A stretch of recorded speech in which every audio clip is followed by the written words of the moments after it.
Hello and welcome to episode 543 of the Awesome Comics Podcast, the place where the small press makes one hell of a big noise. My name is Vince Hunt, and joining me, as always, is the artist and creator of the epic new comic Viper Red Shadow, Dan Butcher. Hello. So like that, Dan, I'm just mixing it up while you've Hell got yeah. You kickstart Good for another week. Yeah. Oh well, that's good. That's good. Yeah. And the comic is so worth it, people. Do you know what else is worth thank it? you. Maybe she was born with it. Let's ask her. Maybe it's Maybelline. Tony Esmond. Hello. How do you keep your locks so smooth and flowing? Probably because I don't live in fucking Luton. That's why. Wow. So when you get a newborn, they say, "Oh, sorry, your baby's been diagnosed with Maybelline." It's like, oh, fucking hell! What's going to just great hair when they grow older? Yeah.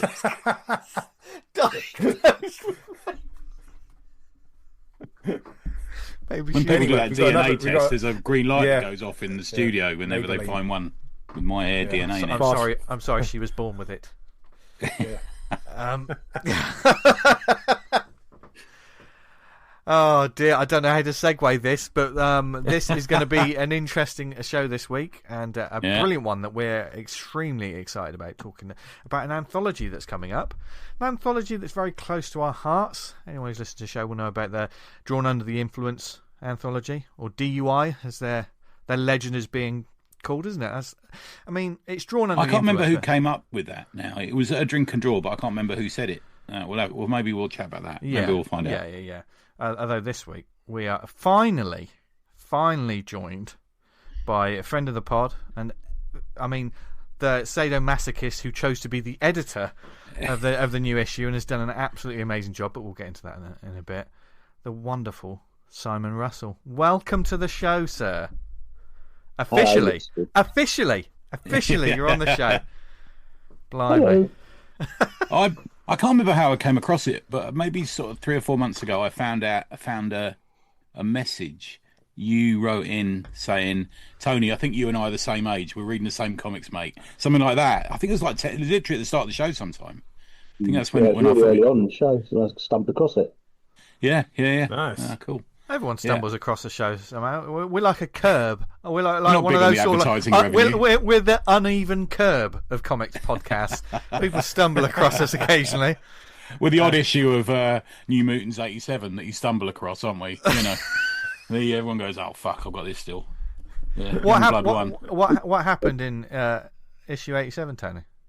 I've no idea, but isn't it? It's the Liefeld one, isn't it? And nobody knows what happened in that comic. Oh, yeah. Wow, it felt like that was an important issue because you just mentioned it. Nah. Wow, that was a hell of a pull. Let us know though. But although I did hear Simon today say he probably won't edit to the next one, so that'll be a question I'll be asking him. Has it been that bad? I can imagine it's quite an undertaking, I've got to say. Yeah. It is like an epic amount of work. We've talked about the anthologies like 1, 2, and 3 in the past, and loyal listeners will hear Simon's name has been mentioned so much over the years, especially like with his work with the Cartoon Museum and stuff like that. Cartoon County, yeah. So I can't wait to hear. Obviously he's going to be very diplomatic, aren't you, Simon, about it all? You know, like shaking his head. So we're going to get in depth on comics making anthologies, right? But we were just doing a bit of chin wagging before the show and talking about comics and as we do, and backup stories and things like that about particular issues. And I immediately thought of this question, which I'm just going to throw us off. Oh, okay. Backup stories in comics, right? Are they needed? Or can we do without them? Is it okay? The pancake waffle game, right? You keep them, or you lose them forever. Do you keep backups in? Do you have backups in all your comics, or do you never have a backup? Which one do you choose? Simon, let's offer that to the guest first, because I haven't got a clue what to say. I keep them. You keep them. You want to keep them, yeah. My favourite comic of all time, Crazy Cat, started out as a little strip at the bottom of the Sunday newspaper strip, about Oh, another there you go. family, and then it took over. And that's happened a lot in newspapers, so I'm all for it. There is a bit of a history of them being really good. I think stuff like, I'm going to say Arian, I'm going to say, didn't Firestorm start as a backup in a DC issue? Is that right? No, came back as a backup. Airwave, Atom. Back then, I sort of quite enjoyed it, but recently, Was that DC predominantly a lot of DC stuff, like you were just mentioning there? I mean, on the other side of the coin, did Marvel have a bunch of backups that because I mean my history with them, and I would probably keep them as well, probably because I mean the amount of times I've talked on the show, like a lot of them with the reprints on their weekly shelves and stuff, and they were just you'd have the Punisher issue, which would have RoboCop or something as a backup. There would always be two. Yeah, well, that's things. the sort of UK stuff. Isn't Yeah, it? the UK I would stuff. say they're more of an anthology than a. Would you, because it kept the same? Oh yeah, I suppose it was a longer one in some of them. Some sort of Action Force, they'd have like a shorter Shang-Chi story in the back, wouldn't they? Yeah. Oh, like I think didn't Punisher have the Nam, Dan? That was what it was, wasn't it? It was Punisher and the Nam. Yeah, the Nam. It did change to RoboCop. No, RoboCop was in another thing. Yeah. But I just feel I think I'd have to agree with keeping them. Yeah.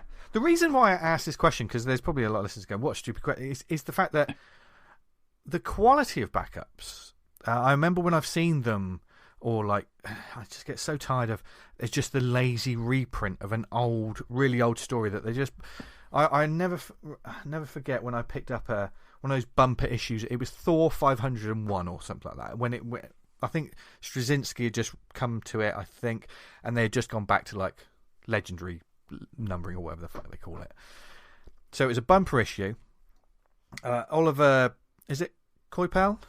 He was the artist at that time, so it looked fantastic, and I thought, oh, this is a chunky issue, and then a lot of it was just a really old, badly coloured, like one of the first Thor stories, which is no shade on that comic, because some of the older classics, but when it's badly coloured and printed modern, it just looked, it felt like, why is this here? Filler. Yeah, it's consequences content, isn't it, and stuff like that. I think. Yeah. And I always viewed those backup stories as kind of like someone being given their shot at like the big time, as in if you can do this full pager, a writing team and an artist, and see how you get on. And Grimjack was a backup in Star Slayer. I'm going to say Grimjack's one of my favourite comics. There was Cerebus, wasn't there? They launched a lot of indie careers. That's true. Yes. Yeah, as does Savage Dragon still, actually. Yeah, Savage Dragon still tries that. I think the problem recently is DC did a thing, didn't they, where they upped the price and they gave you like one or two backups.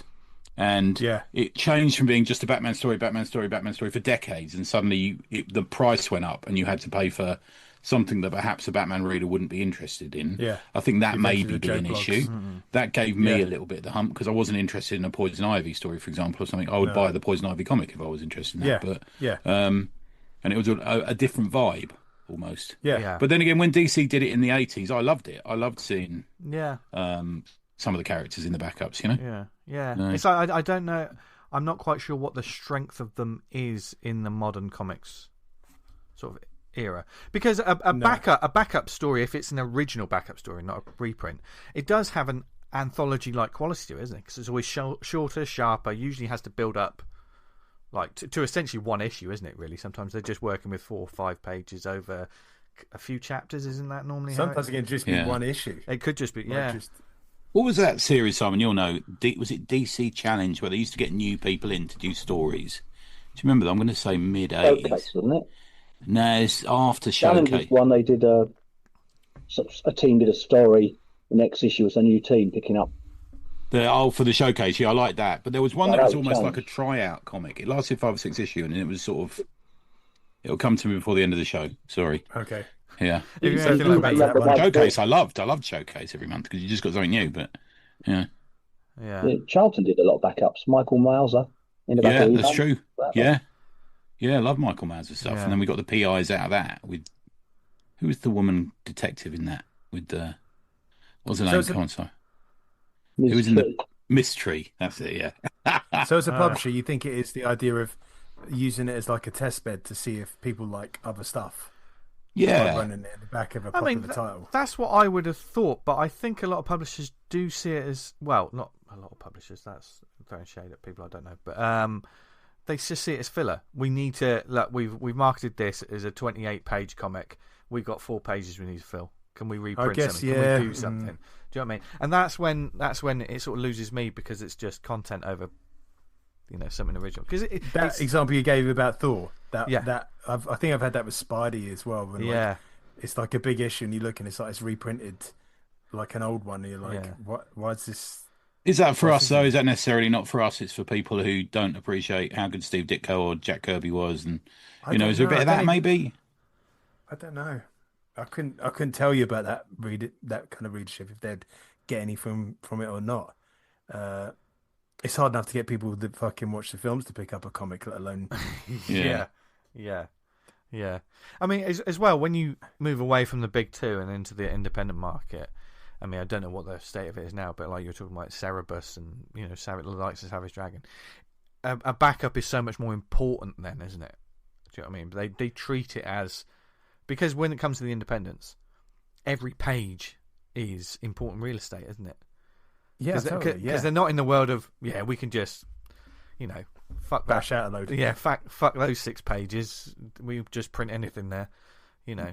You what Marvel you mean? Yeah, you can't you can't do that in the indies though, can you? You can't really. Although with some of the bigger publishers, they'll take 20 pages and they'll print any old dreck. But yeah, 4 old blokes having another go. Oh yeah, go be it this week. I've seen independents offer up pages like for ads for ad space. They do. Peter Smetti does it with some of the alternate titles. Santos does it. Like half page. Santos sisters. Yeah, half page, full page, which is fine. I mean, I've seen some other people try it, and it's like, who are you? Why am I going to pay $150 to advertise in a comic I've never heard of before from someone I don't know? It's you kind of need a bit of data on that to see if it's worth going for or not. In DUI, it's free. Yeah, hell yeah. More on that later. DUI fans. Yeah. Like if you kind of, I don't know, maybe came short on a comic, would you go to someone and say, look, do you want to stick a few pages of your comic in mine? I don't know. Yeah.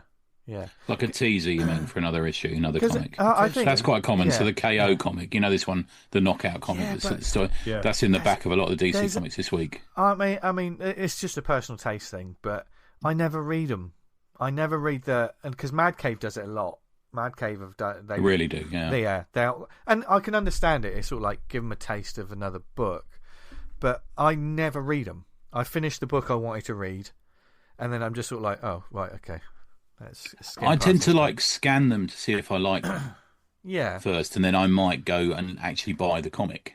Yeah. But, that's not true. They used to do with novels as well, didn't it? Like you used to get. A chapter from another book in it. Yeah. I never used to or read the chapter because... of the next book. Do you remember when they? Yeah. Thoughts, Simon? Come on, Simon. You've been quiet. What are your thoughts? I don't know if I have any. His team had just lost. He's not happy. Understandable. Yeah. I think it's great when people help, but Vince is absolutely right. Most of the big companies just put it in to pad out their product. Yeah. So what's the point? The one that bothers me is how many times you read a comic and it ends, and then there's a text page that's just junk. The journal of one of the characters or the database of the bad guys. For heaven's sake, I'd rather a pin up or just a back cover.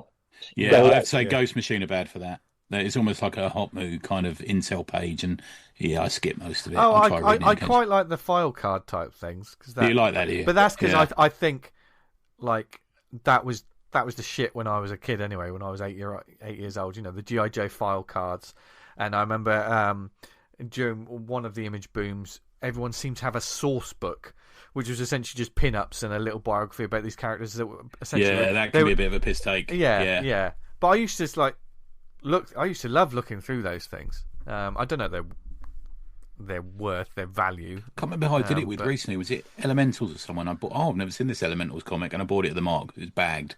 Then I realised it was like a source book for a game or something. Yeah. I'm like, okay. It was just like pictures from the comic taken and put in with a load of text around them. Yeah. The old guys used to get puzzles. Here's a maze. Can you get Yeah. Got through to get the ice lock polys. I think is it Captain Britain 4 or something? Mine's actually filled out, or I filled it out as a kid. It's got get from Captain America's head to someone else's head. Don't know what that means. Yeah. Don't know how it's stuck. I remember the maze. I think it was in the Secret Wars sticker album.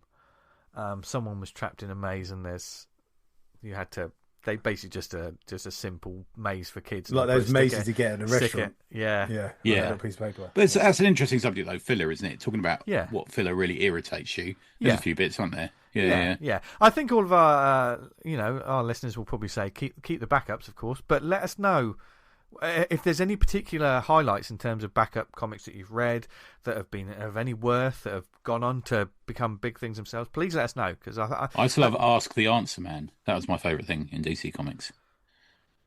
There's like a little section. And you could ask him questions, and it would be stupid things like, "What does DC stand for?" And he'd literally write, "I'm tired of answering this." It's stuff like that. It stands for Detective Comics. And then someone say, "Who's Superman's third cousin? Is he affected by a red sun?" Or it's like this. It's all this sort of thing. Really good, real nice fan stuff. Yeah, that's cool. And we also letters pages are not filler. I like seeing a letters page. Yeah. That's the thing is like, they're like, it feels like in this modern day and age, sometimes it's just filler and this is the nostalgic brain. It felt like everything had a point back in the day, like a letters page. I've got a soft spot for it. It's so different. Simon loves a letters page. Let's not forget that. Every fucking fanzine I buy from has a letter from Simon. It's almost like Spot the Letter. Yeah. Sometimes you're a little bit controversial as well, aren't you, Simon? You bring up things. I was a twat. I think I told you. Opinionated, but now I'm right. Yeah. Exactly. Yeah. I found one recently, a fanzine, which I'm not going to name because literally I wrote into it when I was like 14, and it still makes me go red in the face through embarrassment when I read it now. Wow. It's that bad. Wow. Yeah. Well, go on, Dan. No, I was going to say the letters pages kind of changed now, because there used to be a way you could communicate with creators, and you'd see the back and forth, and it's really interesting what that person's written. Now you go on Twitter. Yeah. Oh mate, I've got the best story around that. So two of my friends did their first bit of work for a single major publisher, right? Big American publisher, and both of them, I wrote a letter in. And both letters said exactly the same thing. I've been collecting comics for 40 years, and I've never felt that I need to write in a letter, but this is the best comic I've ever read. And both of them immediately got a phone call from the editor after they saw it. It was an email after they saw it, and I just managed to pull that trick twice. I don't think I'll keep doing that one. Amazing. When you talk about letters pages, I think they're Skybound guys. They one thing I noticed, like in the back when I was reading Transformers recently, they always have like the monthly letters, don't they? Do they do that on G.I. Joe as well? The editor. I can't recall. I don't think they. Interesting. Interesting. I know they do have that with it. They might do. Yeah. Dan, you got to read Capes. You'll like Capes. Yeah, it's back. It sounds like my cup of tea. Yeah, it does. Yeah, I think so. Cape. But we've talked a lot about filler here, but I tell you something that doesn't have any filler and is all killer is the new Drawn Under the Influence anthology, which we've issue 4. Wow. Oh. There's some that cover, man. I love that cover. Just looking at it now. Simon, do you want to just tell us about the I'm loving putting him on the spot right now. Just it just flipped me off then.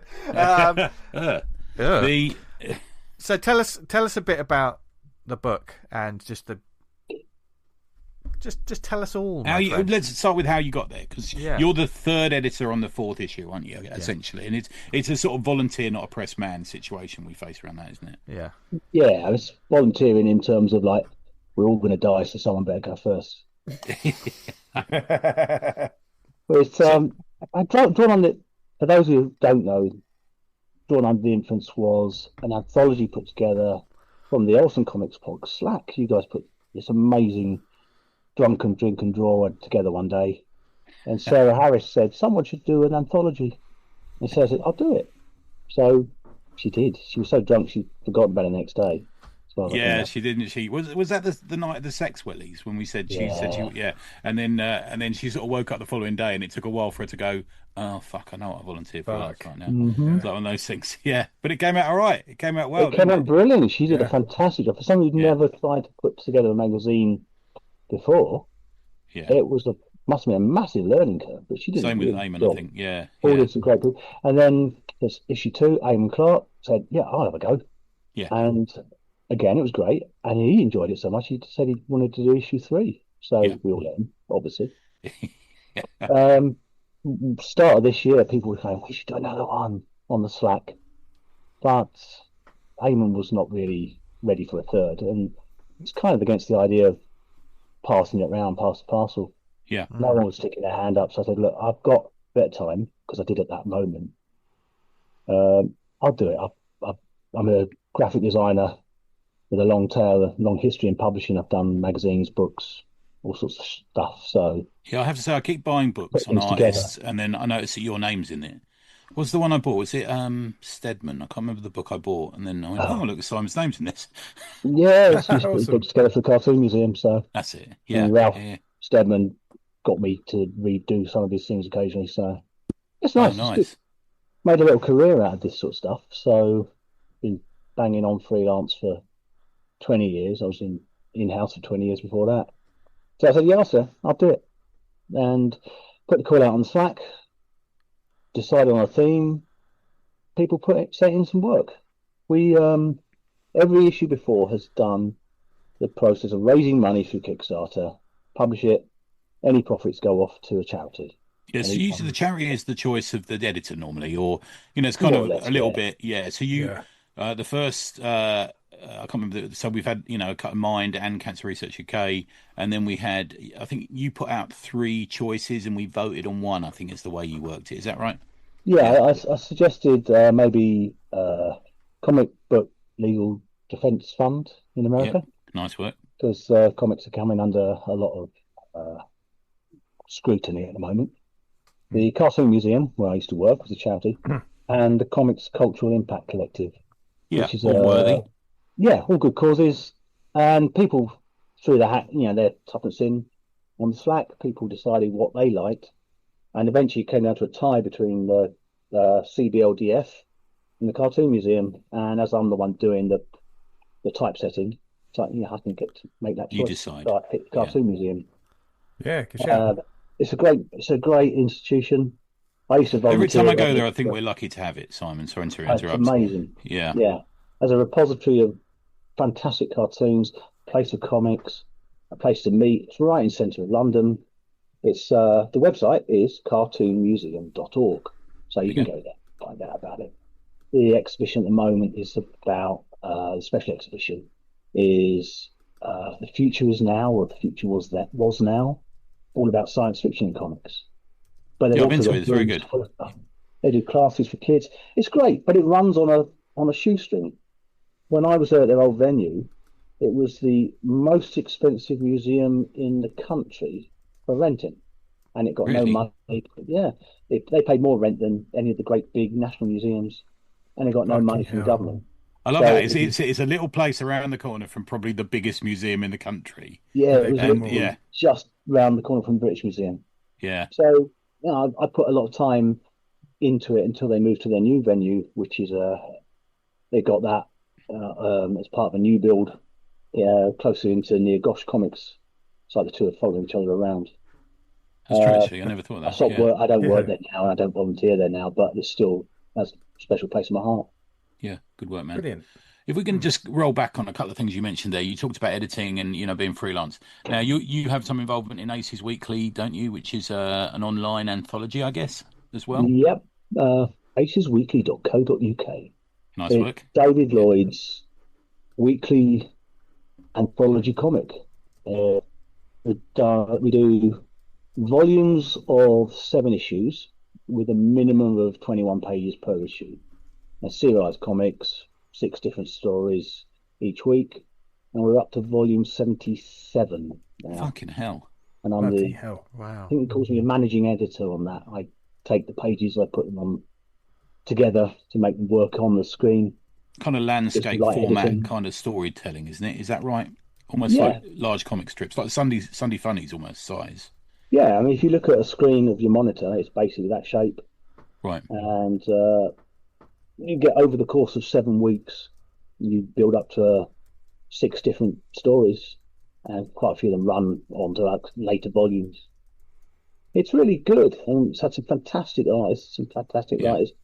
We've got Val Mayrick doing stuff in the previous volume. He'll be back again soon because that left on the cliffhanger. We've had Herb Trimpe, we've had Henry Flint, Shaky Kane. We've had so many people that you would know, and loads of people you wouldn't know.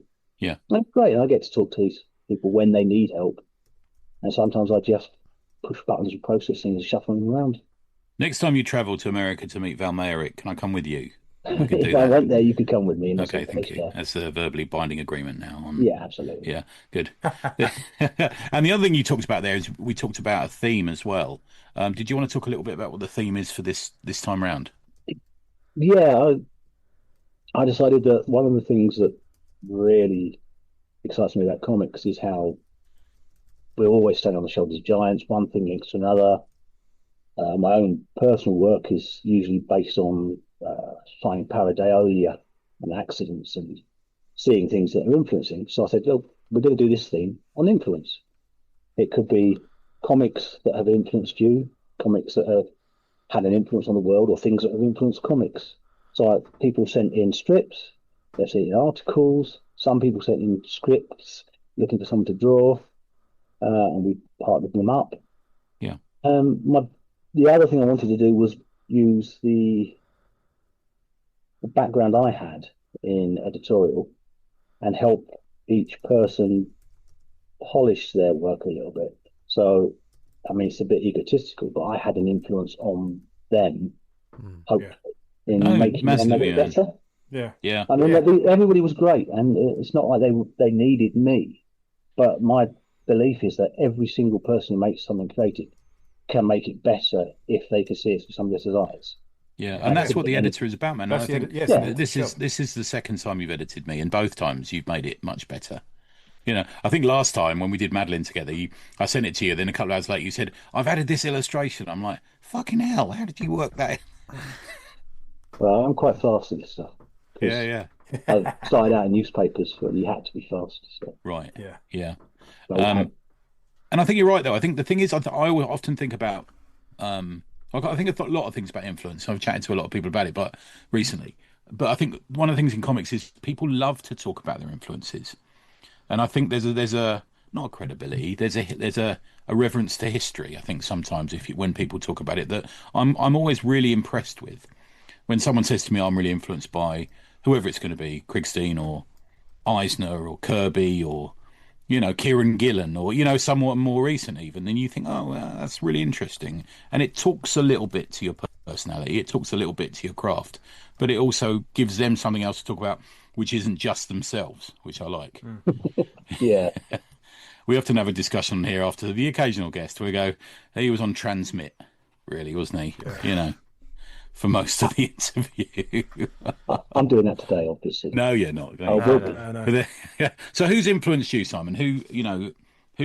What creators? I mean, we've chatted a lot. And I know we chatted on NIA about one once. Who are your main sort of influences over the years?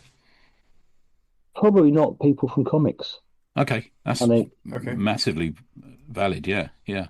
I was massively influenced by Edvard Munch and George Gross in fine arts. Right. Charles Keeping as an illustrator, and Tove Jansson as a writer and illustrator, and the big one would have been Philip K. Dick. Wow, I didn't know you were such a Philip K. Dick fan. Oh, massive dickhead. Oh yeah. We knew that, but okay. In comics, you got top Philip K. Dick novel. Top novel. Scanner Darkly. Oh, okay. Yeah, that's a good one. Yeah, unsurprisingly, Flow My Tears, a Policeman Said, I really like recently. That's good. I read it recently. And I've read so many of them, I could barely remember them. They seem to all blur into one. I got obsessed with the Three Stigmata of Palmer Eldritch for a while because it was just fucking mental. You know, what is this I'm reading? What are they going on about? Which is what I think through a lot of his stuff. My first one was Counterclock World, where time's running backwards. And Yeah. I've got a really big soft spot for that, obviously, because it's like, Nice. this is I can so. always imagine this museum, people watching Blade Runner and then reading the book and thinking, Yeah, and they're going, this is just about sheep on a roof. What is this? yeah, And Yeah. religion. Yeah. Clan's the Alphane Moon I watched, and I wasn't actually sure when I was 12 reading it whether it was actually a comedy or not. Well, you know. And I've got all these books, so it's like Yeah. big thing. But in comics, it's like it was Kirby, it was Toff, Eddie Campbell. Yeah, Eddie Campbell's the one I was going to say. There's, Yeah. and he is that's very Eddie Campbell inside cover for me. You think? I feel a little, maybe Okay. because I know It's nice. I know we've talked about him a lot, but yeah, I feel that a bit from the inside cover. I like anyone who's pushing ink around. I've never been a fan of people who are precise and careful, and that puts me out of sync with a lot of modern comics. Yeah. But yeah, I just like the idea of you can feel how the ink is sort of splattered or the brush is dragged across the page. Yeah, sometimes It's super too clean cool. doesn't work for me either. I'll be honest I can with see you. that in your artwork. Something when when you've done stuff like in the drinking drawer and you're painting with bleach, and it's very kind of like fluid and boom, boom, boom, boom, boom. That's just That whole kind of thing. That time you Yeah, painted you with a sound tree one time. Yeah, that one came out right. I was happy with that. Yeah, it did. It really did. Yeah, yeah. So for those that don't know, you've kind of got a horror host, haven't you, or a host? Yeah, I when I was putting all the bits together, one of the things with an anthology is you kind of need a thread to link things, link it all the bits and pieces. And while we had a theme, I thought, well, I'm going to design it with an eye to throwing in all the influences of different sorts of comics I've experienced over the years. So one of the things was all the EC horror hosts and the DC House of Mystery hosts and all that lot always had a figurehead. So I created a character called the Barman, and he doesn't turn up much, but every now and then he'll pop up in situ near a comic, and they just introduce something, or I did a drawing on the inside front cover like Warren Comics used to do. Yeah, I love that. And of course, he's standing behind a bar with a load of pints and a cigarette. And is that a Walkman? No, it's a tape, isn't it? There's a VHS and I think a cassette memory. Yes. I think you told me that's a homemade sex tape that Dan made. Is that right? Yeah. It's the commercial one that Dan made. It's not homemade. Don't think it's available on VHS. I have to speak to my agent about that.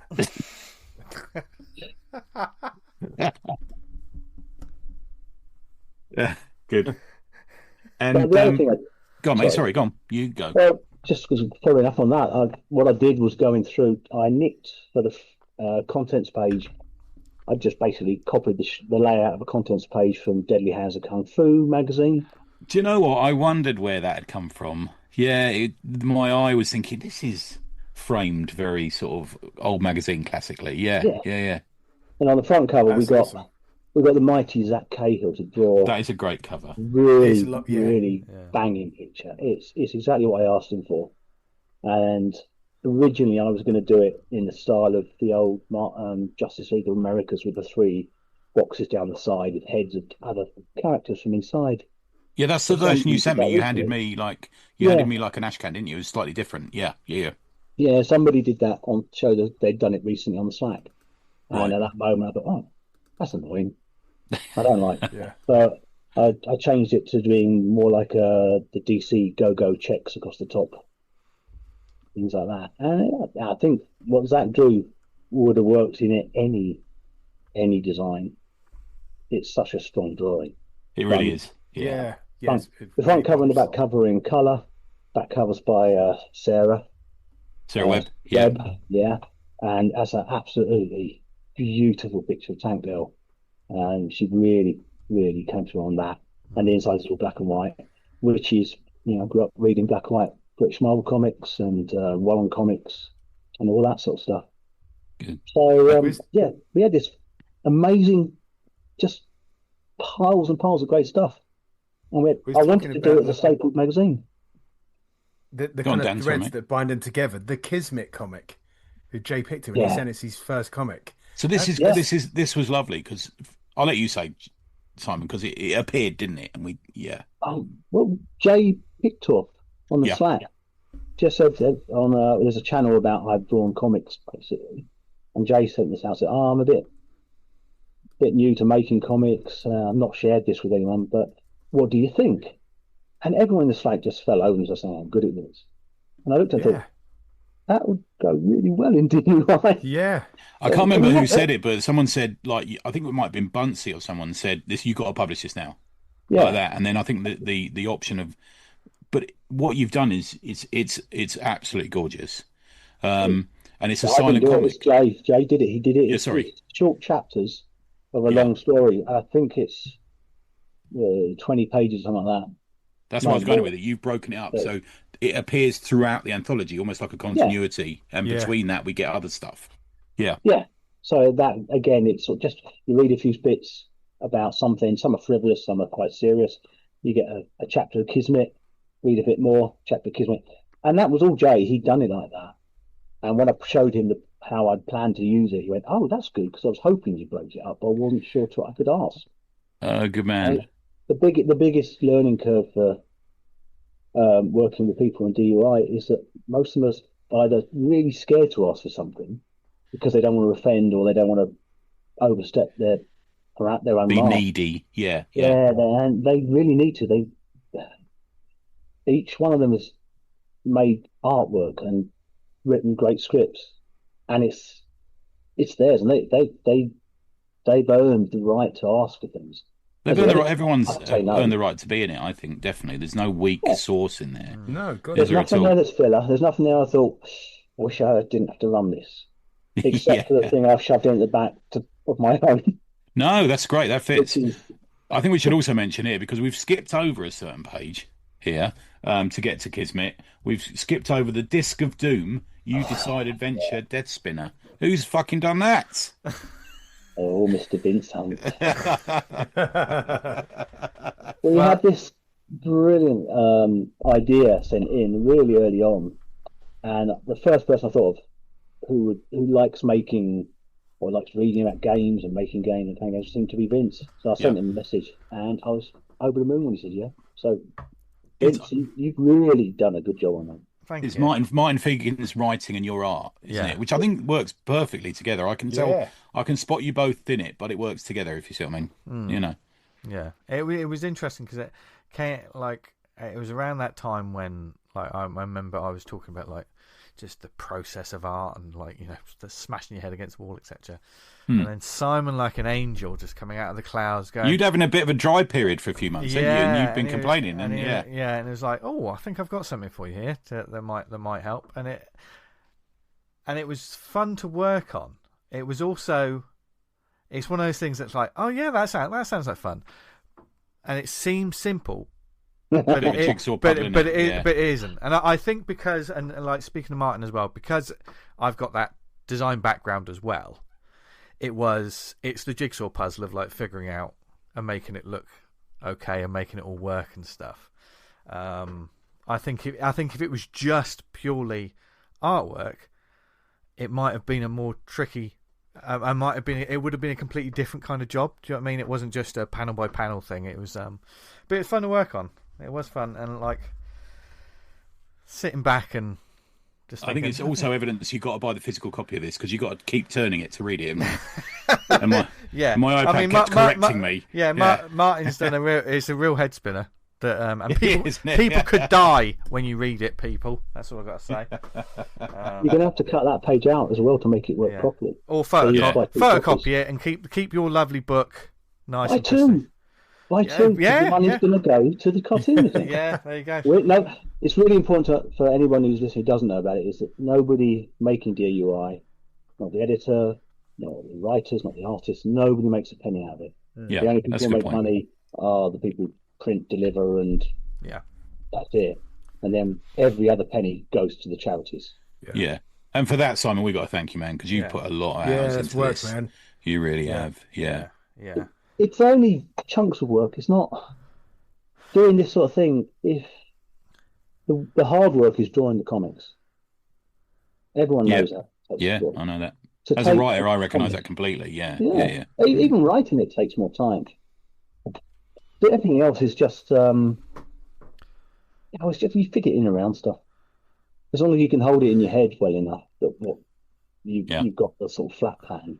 But there is also you've got to have a decent structure going into it. You do, like you say, a flat plan. You've got to have some sort of... You've got to be organised. You can't just be like, I'm just going to do an anthology and wing it. You can't really wing it. It's only by like having some sort of experience of putting books together. And it involves, especially an anthology with lots of different people that could be all over the world. It could be anything. Well, this is, isn't it? Yeah, we've got people in so many different countries. Yeah. So there is chasing up people, making sure everything is right, and then what you're being, because getting people on board is one thing, and then when you start receiving stuff, does that fit in with what you're putting together, isn't it? Yeah. That's always a question. And working for free, everybody, it does sort of limit how heavily I can direct people in the first place. Yeah. I want this. Ideally, I want this, but I can't tell you to go away and spend your free time drawing and writing this. Mate, so what you send in. I make you so right on that. The dynamic of work, it's not working for someone who's paying you and working for someone who's, well, not for, but with someone who's doing it for free, is a whole different ball game. It really is. Yeah. Can't go Jonah Jameson on a fucking unpaid. You can't, can you? You can't do it. Well, I got made to feel humble really early on.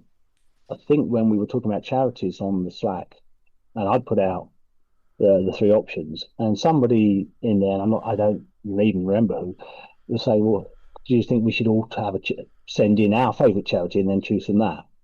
And my response was, it was very brusque because I was typing in a hurry. I said, "Well, no, I'm the one putting it together, so I get to choose." Yeah, I think that's fair, and I think that's the way it's worked previously as well. Yeah, but the response that I got back from that was like, "Well, wind your neck in. We're doing this for fun. We're all in it together." But, no, you're right. I'm not your boss, and I'm used to having a job where I'm telling people, you've got to do this, and then that's not what's going on here. But this is a gentle introduction for people who've never been edited, and about how I've got a lovely phrase I use. Okay, you're the editor. If someone says to me, "I think we'll change this," I go, "Well, you're the editor. That's fine, man." Yeah. I'm bang up for that. Yeah. Yeah. You'll have to ask the people who contributed how gentle the introduction was. Is Simon gentle? I'm going to put that as a poll on the. Simon Gentle sounds like a 2008 character from the 80s. It does, yeah. The other thing that I want to talk a little bit about is the little stamps of nostalgia you've added to it. So there's a couple going on, and what you've done is at the bottom of some of the pages, like we used to get in Marvel and DC and a few other comics, you've got like little comments running along the bottom of the page. So it'll be like in Marvel comics, it might be, what lays in the swamp thing will tell you. There's little things like that, weren't there, that were going on. And you kind of replicated that a little bit, but you've given it a twist, I'm going to say, to make it a bit more like things we've talked about, things that have... The one that I won't rattle on too long, but the one that really got me was you've got pages 6 and 7. You've got Torquemada and is Mills and O'Neill's Nemesis strip. Nemesis strip for 2008 is based on the pop star The Swinging Monk. Yeah? Yeah. Now, the Swinging Monk was really Brother Solomon, prefect of discipline at Mills's school. I've told you the backstory around that, haven't I? Yeah. Yeah, so not only with that, he was my housemaster. When he got thrown out of being a monk, we don't know why, he became the housemaster at my boarding school. So me and Pat went to the same school. And he subsequently got thrown out for being a massive nonce as well. I think that's legally binding. But and it just made me laugh. I think I messaged you, didn't I, when we were doing the read through, saying, "Fucking hell, he's slipping me a lot." He did. This fucking guy. I said, I walked past his office once. He goes, "What are you walking past my office for?" And it was like, it's right near the front door. I didn't really know what to say. I said, "Oh, I just walked past here to get a slippering," as a joke. So he slippered me. It was like literally full-on brutality non-stop. He was a proper horrible bloke. But yeah, that reminded me of it. So did you want to talk a little bit about how that came to be, those little, not specifically that one? Yeah, if we want to. Let's talk about that. That'll be later. But the just how that sort of comment at the bottom of the page came up. It's just throwing in. I wanted to put in as many things that had influenced me when I was reading comics as I could, as part of the packaging. And again, it's running a thing through the various strips. If each page or most of the pages have a little comment on the bottom, like those Marvel comments we used to have, those adverts, I did try and tie them into either the subject of influence or the subject of the strip that they were appearing under. So that Torquemada one appears under the star of Kismet, which is obviously a religious. I get you. It's about God. So so there were references to things. There's a reason or an excuse for putting them in there. But I mean, I just love the idea of putting more value in than just here's a page. Yeah. And every page is worth it. But I like the idea this is something someone could read and then go back and look at it again. It makes it a denser read. You know, I almost feel like it's more of a more read for your buck. Yeah. I mean, it took me a good couple of hours to read all the way through this when I read it.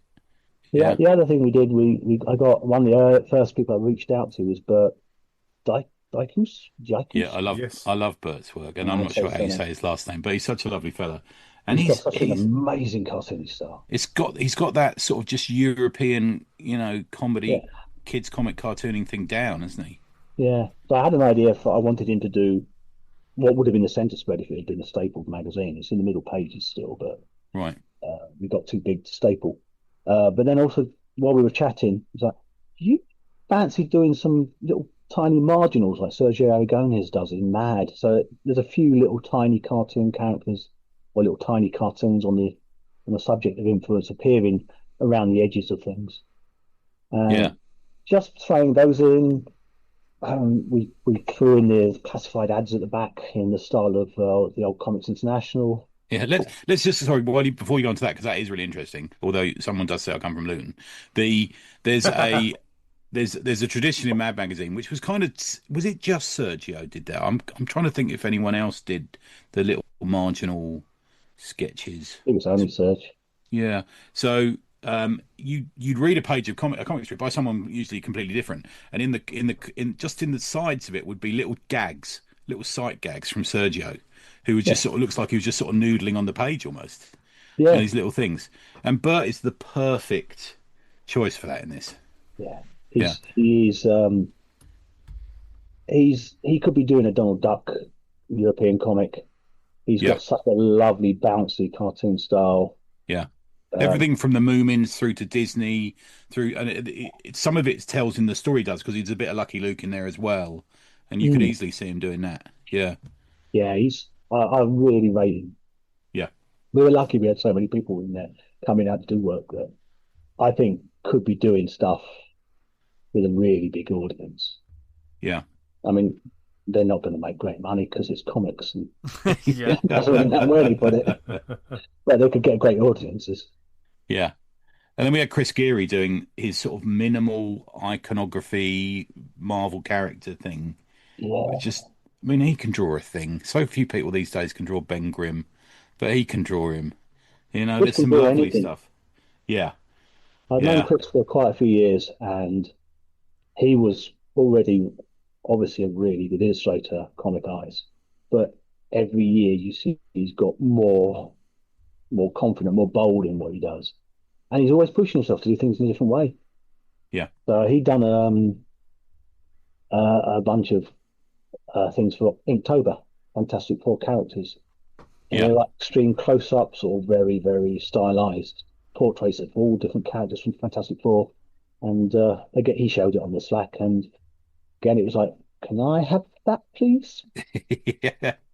The thing is with it is I've got my favourites in that. Like it's not the God one, which is just like a few lines, but it's Galactus. You can just tell it's Galactus. But I'm just trying to think if I ever was going to buy one, I think it would be, I don't know actually. Now I'm deciding. I don't know. Guys, what would you choose out of that lot? Come on, surely it's got to be Fallen Saviour, isn't it? Surely that's Silver Surfer all over, isn't it? Isn't that what that is? Yeah. Yeah. Oh, yeah, that is. Yeah, I reckon that's a lovely one. But that's because I love, that sort of white against dark. That negative sort of space. I love all of that. It's as much of what he leaves out, isn't it? And makes him work. Like the Watcher is incredible. It's probably the least lines, but you know exactly who it is. Yeah. And like the one for Mole Man's brilliant as well, because it's just a little shape that says it all. Yeah. I really like Diablo. Yeah, I like that as well. Yeah, he's one of my favourite characters. Yeah. Him and Batrock, they've got moustaches. Cool. Is that why you like a character, is it, Simon? If they got a moustache? The moustache. I like something to cling on to, Vince. Oh my word! Dan starts growing a moustache. And then the other thing you did is a little bit about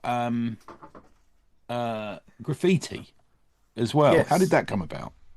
Oh, Sarah Harris, our first editor, is an amazingly good graffiti viewer and artist. Yeah, and really loves knows her graffiti street art. I still feel bad about making her draw that comic. She agonised over it for years. I remember we was at a con and she started showing me the pages, and I was like, "These are really good, Sarah." Like, yeah, they are. Yeah. They're absolutely brilliant. Yeah. But I just thought I think I put her through it a bit. Yeah, but she doesn't believe she can make good comics, but she can. Absolutely. Fantastic. I mean, my opinion is almost everyone can make good comics, but Sarah can make brilliant comics. Good. Yeah, I mean, that one for your Hidden Lives, was it Hidden Lives? It was Hall Chronicles. Yeah. That came out really, really well. Yeah, I love the way she just ignored my script and gave it an extra page and made it absolutely much better. Yeah, but her Misty, she did like a Misty piece of. It's not graffiti, is it a mural? What are we calling it? I don't know what this. Street art, yeah. The Misty cover is is one of my favourites on that. She's done a lot of comics related stuff, and so I said to Sarah, I know you're not going to make a comic for this, but I'd love it if you could do an article about graffiti, about the influence of comics on street art.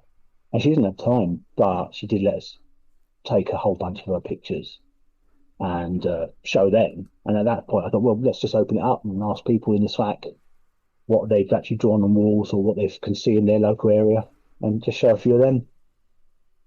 The whole book is supposed to be like a big bumper annual. So you've got stuff you can read, you can dip into, and you can read stories and comics. But it's not just comics. There's some articles, and there's this photo essay.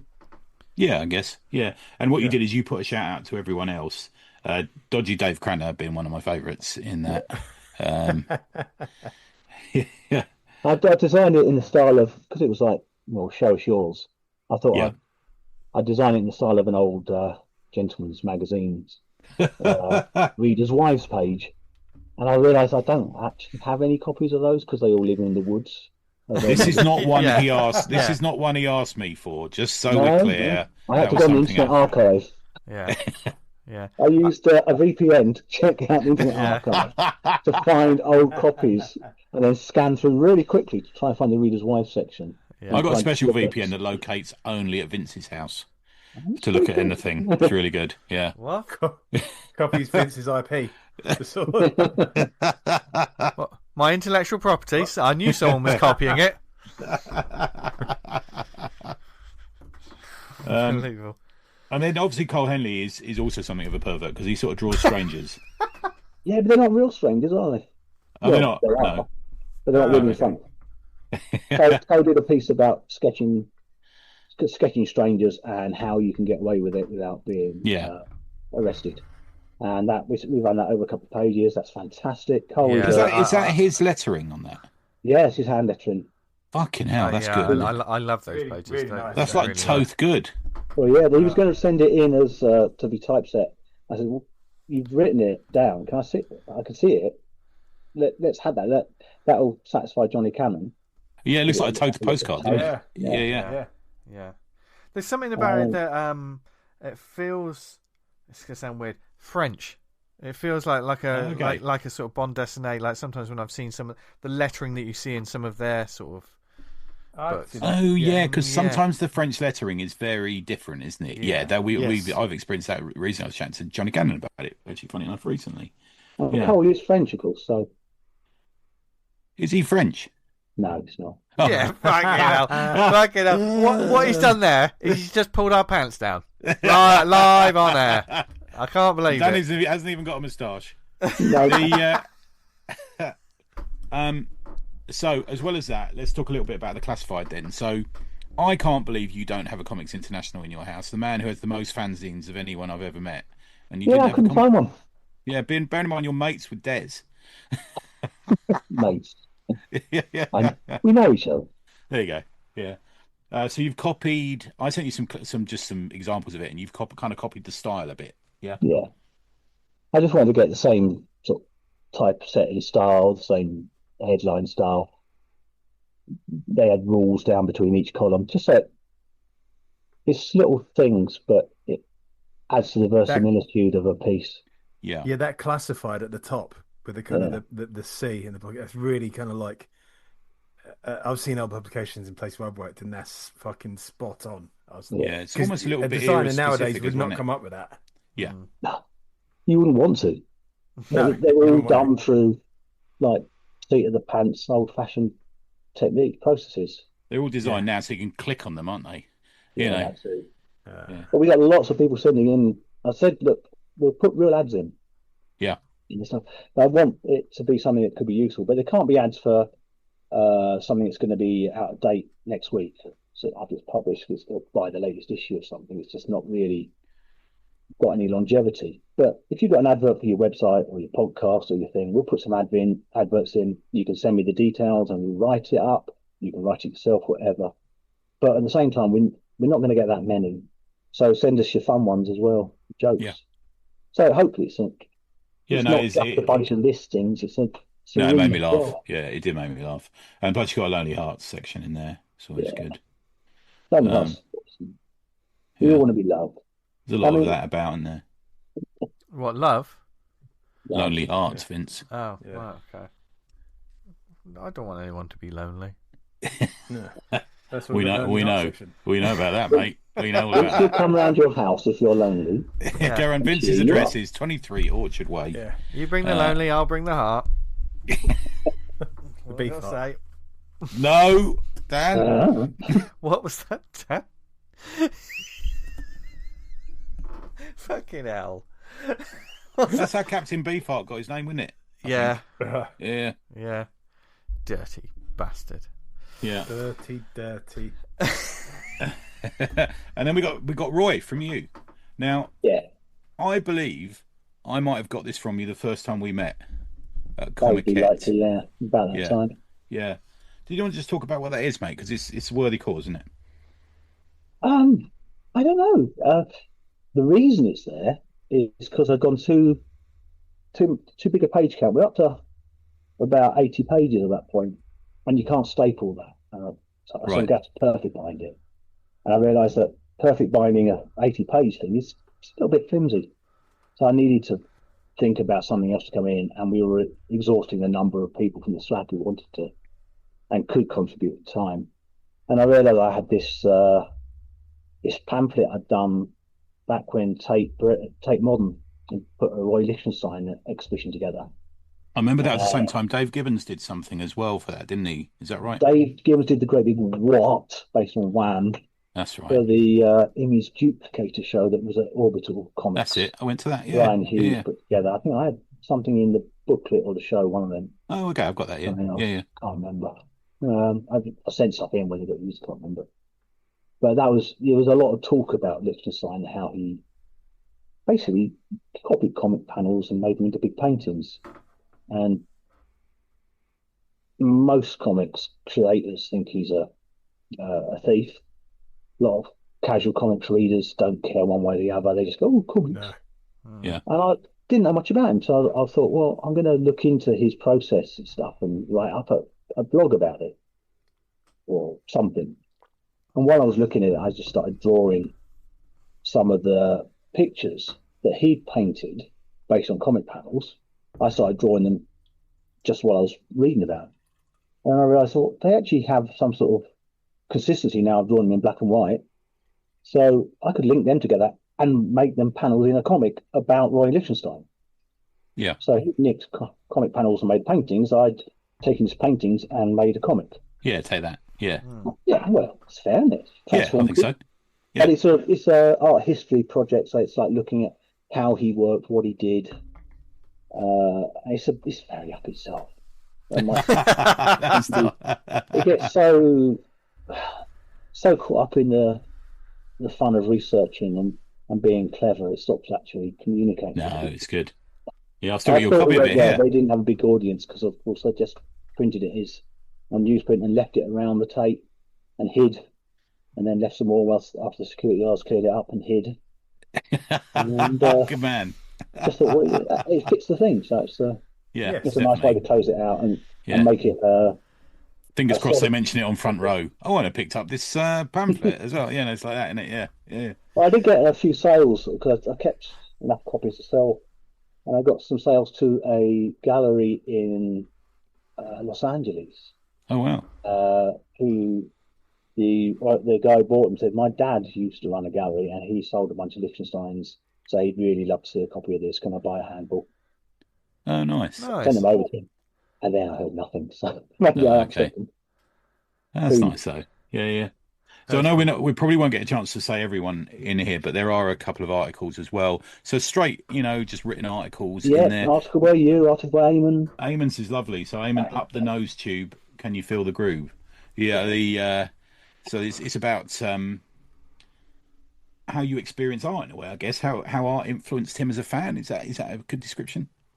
Yeah, he's talking about this nostalgic piece about how he was blown away by somebody's work in the back of the Planet of the Apes issue, a Gil Kane strip, and it opened him up to other influences.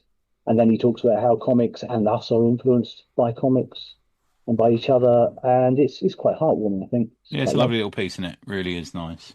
We've got a piece by Tony Esmond about Captain Britain.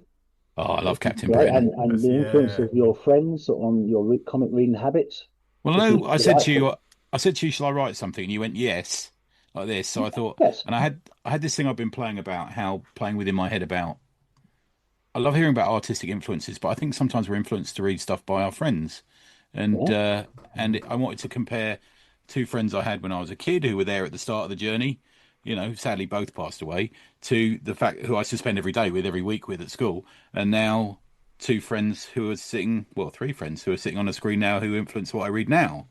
I mean, Simon, you and I chat almost every week, and I get to chat to these two guys every week, so it was a sort of the comparison of the two periods. But you made it glorious, man. Lovely header, and we got some material through from the issue 1 of Captain Britain, didn't we? I found a copy of a good scan for it, and really lovely way you did it, mate. Yeah, absolutely brilliant. It's a lovely read. Thank you, very kind. People make the mistake of thinking influences are visible to everyone else, but so much of it is invisible. It's under the water. Yeah, I love it when you, whether it be comic artists, writers, movie makers, whatever it may be, and they say, oh, what films or what is your influence, and you think you know what they're going to say, and then they pull out something that you're like, hold on, that's it really gets me thinking when people say that as well. Yeah, it's like that's nothing like anything you do. So how is that an influence? That's fascinating when it's like, and that's what it is, because it's almost like they say travel broadens the mind.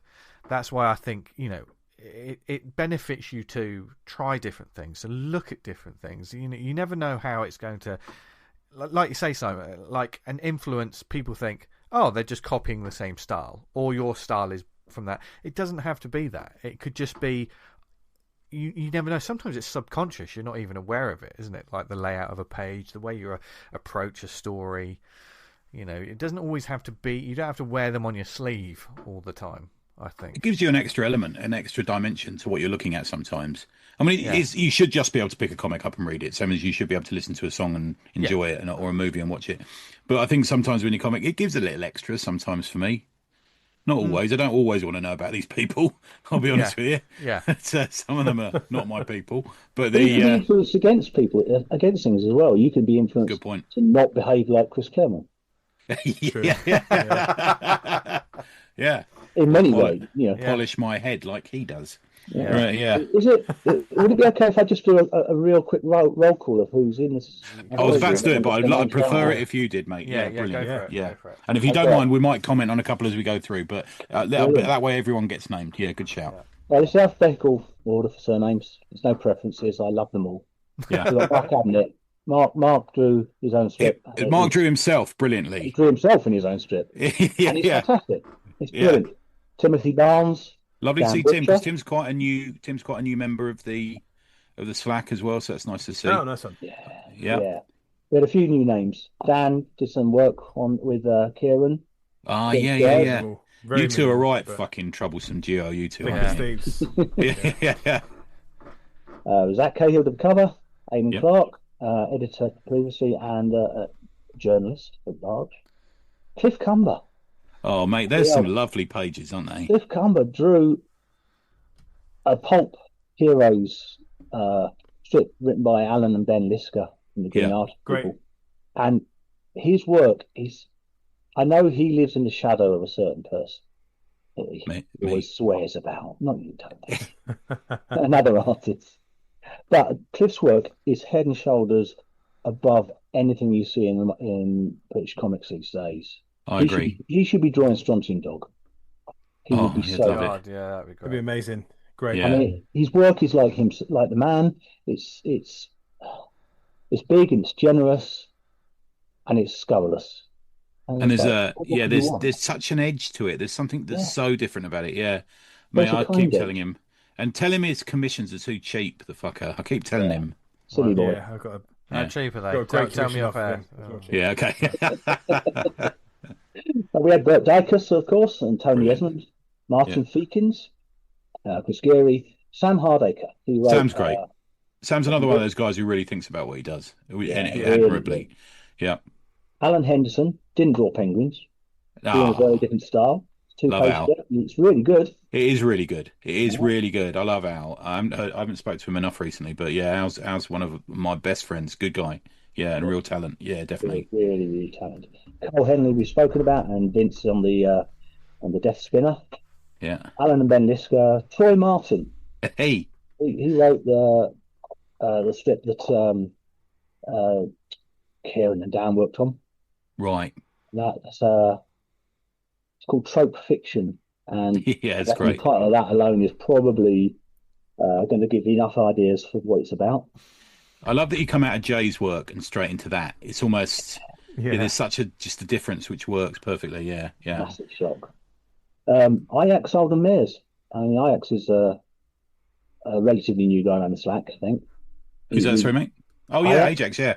Ajax came to the 500th. And I think he came to one of the conventions, actually. Yeah, he's a nice guy. I met him a couple of times. He's a lovely guy.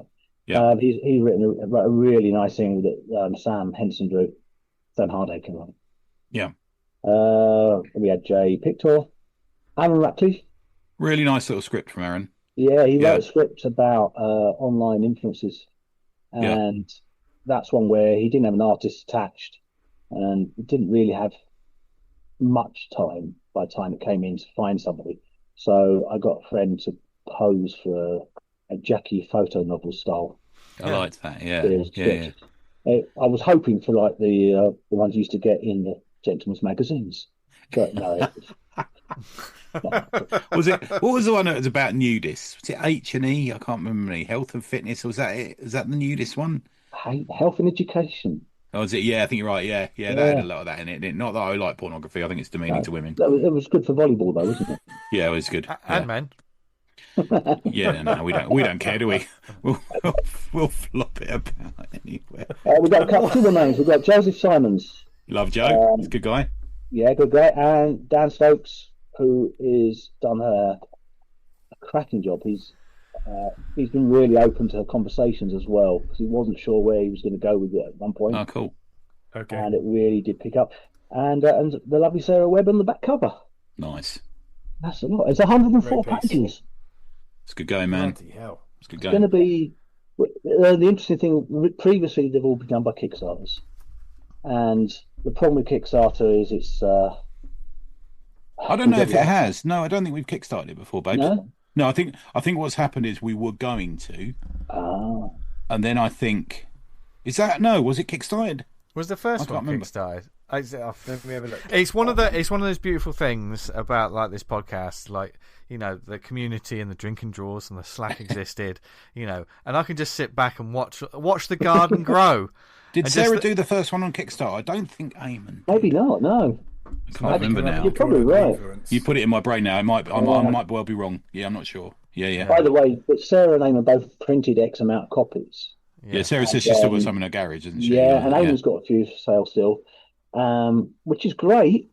But then you've got a whole bunch of copies, and you've got to post them out, and you've got to keep track of the money to send it off to the charity as you sell it. And because I'm freelance, that kind of element of money coming through my hands is too easy to get confused by and confuse the tax man. Yeah, definitely. Yeah, which I really didn't want to do. I'm trying to clear space. I don't want more piles of things to post out. I haven't got post out. So I looked at inspired by Malel's Jigsaw review. Yeah, he printed it on KDP, the Amazon Print on Demand. And it's like, it came out really well. It did. I got that. And the thing is with that, I always used to think, for some stupid reason, that the print-on-demand stuff was done overseas. But the one that came to me was printed, like, literally 4 miles from my house. Yeah. Well, it's all done here, Stu. So the plan being, I'm going with print-on-demand, anybody in any country can buy a copy. We don't have to post it internationally or worry about it not going through customs or tariffs or anything else. I don't have to stack things. And I've been in conversation with the Cartoon Museum, and I'm trying to set up the publishing account on the Amazon site. My name, my problems, my responsibility, but the bank account the money gets paid into would be directly to the receiving charity, the Cartoon Museum charity. Oh, that's great. So I don't have to filter money. I don't have to go, oh shit, I didn't send 20 quid from last month or something like that. I don't have to run around. I don't have to package things. And I know a lot of people have problems with Amazon, but a lot of people use Amazon. And there's for me, there's a little bit of business going on to the printers near your house. Yeah, like where it's printed in Dunstable near me, they're getting some business in that printers, and I'm cool with that. That's how it works for me. Yeah, I don't see any problem with it. Since everyone here uses the internet, and most of the internet runs on Amazon Web Services. You may not know you're using Amazon, but you're paying them money anyway. It just seemed like, well, it's a compromise worth making because it means you've got the chance to get it into the hands of readers or listeners for the podcast in America. You've got people, listen to you in all sorts of countries, isn't it? Oh, Japan, everywhere. Yeah. And so theoretically, they'll be able to get copies of this. Yeah. So we haven't got it ready to give a link yet or where to buy it from because I'm still in the process of setting that up. Yeah. We've got one story that's almost finished, haven't we? I think you were saying. Is that right? We've got one that's just almost there. You got most of it through. But it's 2 pages to come in. Yeah. And I've seen them in progress. I know they're nearly ready to finish off the strip, and it is going to be, it's worth waiting for.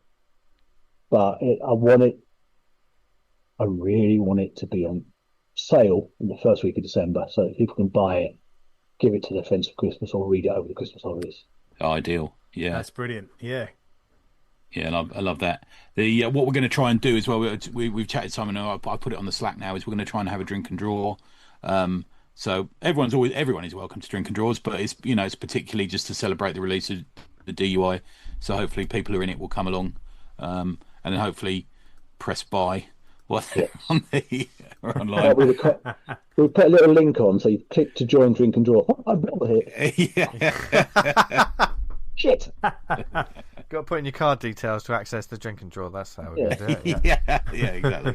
Yeah. So that's kind of the plan, and we'll obviously be putting it on the socials and spreading the love as much as we can. I think the good thing you don't always get this with anthologies. I've been the victim of this recently, where you have 20 people in anthology. You think that's 20 times the PR. It's 20 times the spread, and it's not always. But I kind of feel with this, because we're all chatting all day long anyway, we're all going to start, I can put it on fucking, I don't know, Weibo in China or something. I can put it on fucking VK in fucking Poland or something. There's all this, because everyone's from everywhere. Hopefully it'll give it a bit of a spread as well, being the plan. Everyone will be welcome to take the URL for the Amazon page and put that in their own websites. They've got web shops for their own comics. Yeah. I've got one. My website is simonrussell.co.uk. dot website /shop, and Yeah. there'll be at the top of that, and then when it goes live, there'll be Yeah. a click here to buy DY4. Yeah, we'll I do don't the get the same. money, so it still takes you to Amazon, but it means that it can be on anyone's site that way, and they can just Yeah, we'll do the same with Tribute That's and great, yeah. Never Own Anything, and people with Substacks, they can stick it on there. That's always a good way to do it. The viewership Yeah. on a Substack is so much higher these days than Yeah. just a regular website for me, even. That's Yeah, great. yeah. That's really well, the Substack. In terms of like PR with anthologies and stuff, that just got me thinking, Tony. Like you say, sometimes when it comes to anthologies, it's frustrating when the people that are in it seemingly act like it doesn't exist. Sometimes when it's out there, isn't it? Yeah, This doesn't. Oh, mate, I had a bit of a rant charity, about it too but in our little group chat once, but no, I agree. Yeah, and it is one of those. I mean, sometimes when you put something towards an anthology, and it will just some people discover that the books come out after the fact, that they're like, bloody hell, that came out and my work's in there. But do you think that's something that isn't like an ongoing bigger issue, like with not charity anthologies? I think when it's a charity anthology, that's when it bugs me, because it's for a good cause and you should be trying to get the word out. I think sometimes I've paid people to be in anthologies and they've still not advertised it. And I think it's different. Like you say, it's charity anthology, and I always put it in the same group. Do you remember years ago we had all our mates organising, Leamington, True Believers, all those conventions, and they'd book guests, and the guests wouldn't ever even mention it on there. Yeah. And I said, come on, guys, see, these people are doing it out of their own pocket, and sometimes they're losing money, and a couple of people went, oh yeah, to be fair, you're right, man. I think it's the same with a lot of these anthologies, especially this one. We're all doing it for free. It's going to a charity.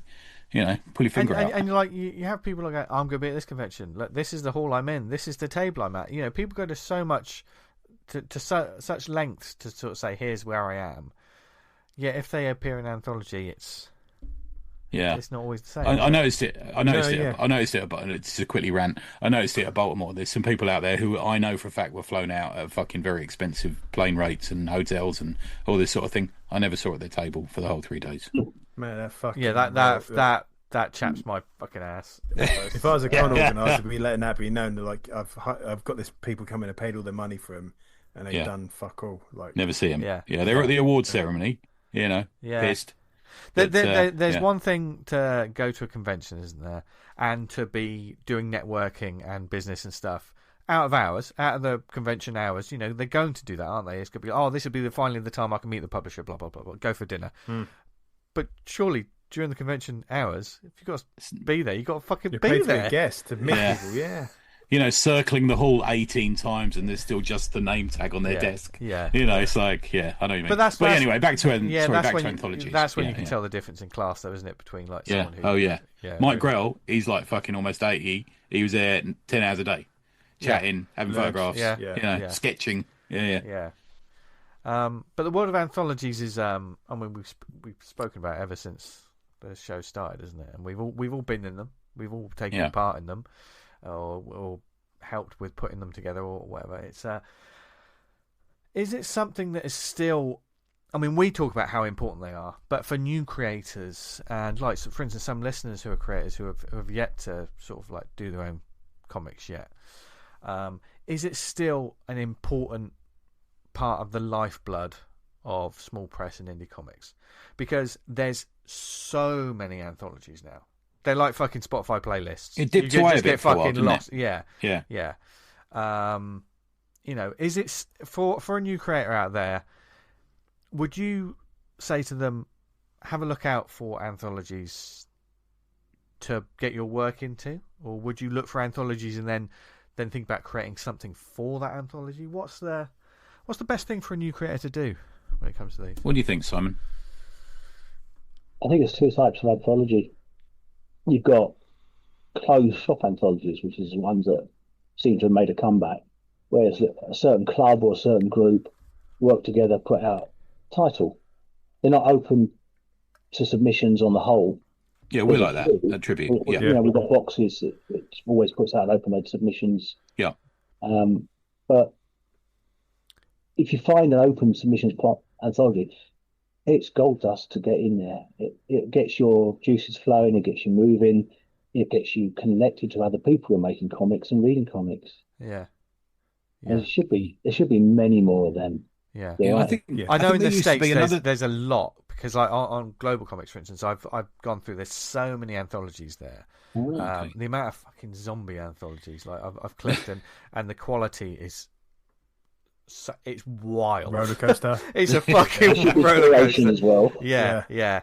Like you always have the really good front runner. You think, fucking hell, this is pretty good, and oh, there it goes. There it goes. In the back. There we go. Yeah. But I think the other kind of anthology I was thinking about is the one that we used to see more of, which was a comic company would have an anthology. So Nobrow had Nobrow 1, 2, all the way through to 10. Good Comics had an anthology. Avery Hill had was it Reeds? I think was their anthology. There's a few of these companies that have an anthology, which I kind of felt were a testing ground, I think. I mean, you say that, but like, do that sometimes those sort of anthologies seem unattainable for someone who has yet to do a comic yet? You know, there's so many talented people that like, I just want to do my first comic. Maybe, but there's a good 30 people in the Nobrow ones. Wow, they discovered a lot of people in those. If you search through them, I'd like to say Sam Arthur's is in the first few as well. He hates it when I tell people that. But if you search through them, you'll find that these people were taken up later to do other full longer runs on a comic and stuff, I think. And it was an open thing. Nobrow have an open policy, and I'm sure that Ricky or Dave or someone or Catriona would say that Reed was a bit like that. You know, they were sort of feeling their feet in the world and just getting certain creators on board almost. Yeah. Are they sometimes a victim of their own success in terms of something like that can get a reputation and then they almost can't keep doing it because they're getting sent so much? It's like we can't, because it's and like they never sell well. Yeah, that is the other thing, isn't it? Yeah, you're often left with a lot of them, aren't you? So it's got harder, I think, to commit to buying an anthology. Yeah. Now that we know that the anthologies, the good strips, will be collected. So if you worry about people waiting for the trade on the comic series, on an anthology where you only really want that one strip, you might as well wait for the collection. So I think it's a much harder publishing proposition. Eventually that creator's like, okay, well, I did that strip, it's mine, I'm going to put it with some of my other stuff. Yeah. That does happen more and more now, doesn't it, really? Yeah. It's nice sometimes if you're a real fan of a creator. I mean, someone like, I don't know, Luke Pearson, I guess, was in one of those early reads, in one of those early Nobrow ones. You know, it's nice to find something that you're a fan of and find their work early on. Yeah. But you're right.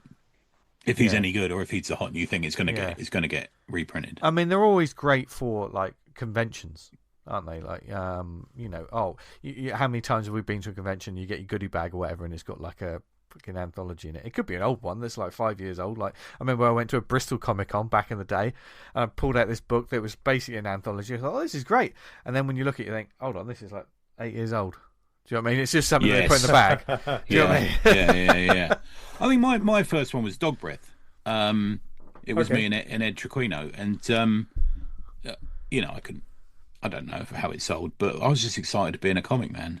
Was that like 99 or something like that? You know, I just was happy and pleased that me and Ed had done something, and we never got any money for it. We never paid each other any money. You know, it's just we just did it because we love comics, and that was kind of enough for me. I know it isn't always enough for everyone because not everyone can afford to do that, but yeah, that was enough for me. I was quite pleased to be in it, and then I did a few things on and off for Dave. When Dr. Bob handed it over to Dave, and I did some stuff for them as well. But yeah. I think we're seeing a bit more of like say collectives coming together to create an anthology. I mean, Dan, obviously your horror anthology. You know, I mean, TBH. TBH is essentially, they're putting out horror books, aren't they? Yeah. But then it's not like a massive long series, is it? It's like shorter, punchier stories. Yeah, it's just kind of we tried that open thing on the last one before last, and ended up getting a load of fucking grief off people offline. Sort of like, really? How much are you paying people for this? Yeah. Oh yeah. I did like a competition of saying, yeah, it's just like it's going to cover the printing costs. There might be enough left over for me to fucking buy. That's the problem. Not... You come across as being a very professional and like a bigger publisher. That's your problem. Yeah. You like made this yourself sort of look smoking too good. cigars So in the people think, evenings. yeah, with the fast cars and the cigars and the swimming pool, Dan, you've got the appearance of someone who's going to flash the cash.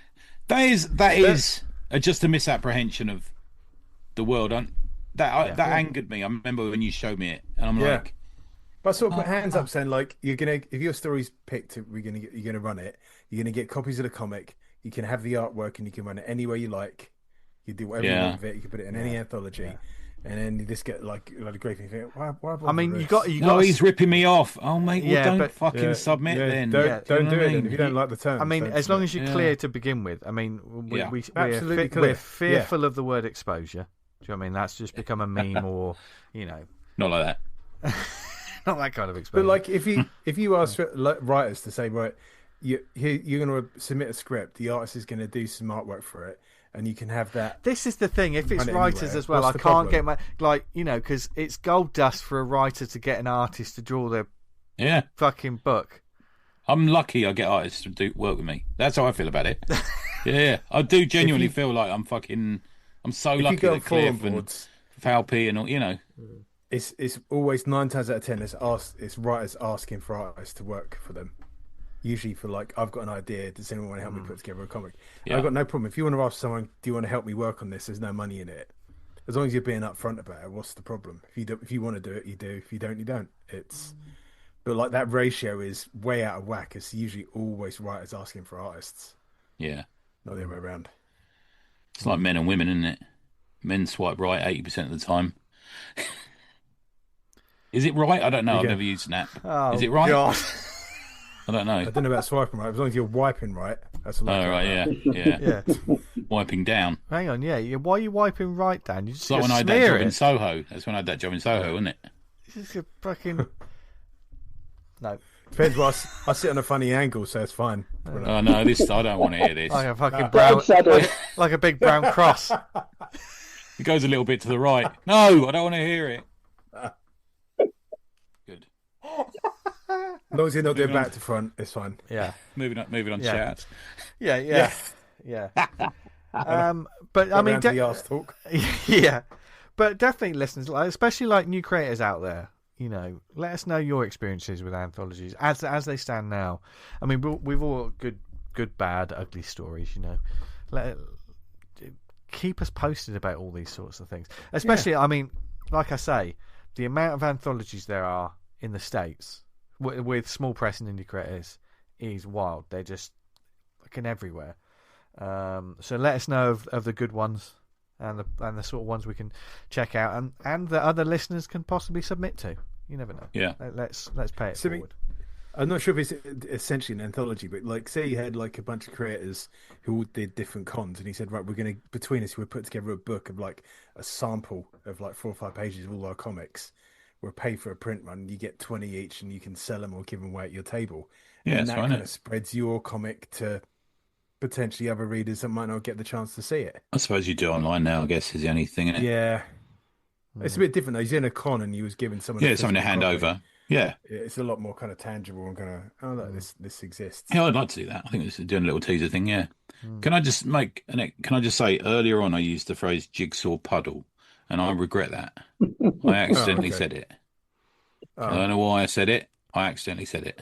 So that you go to Belgium and take some time to reflect back on this. Yeah. It I'm is. going to go out into the wilderness for 40 days. Yeah. Do not contact me. We have to own our mistakes, don't we? Exactly. Thank Apart you. from me, I never make them.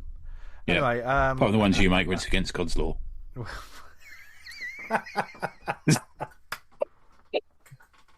Harking back to a discussion we had off mic. Off mic.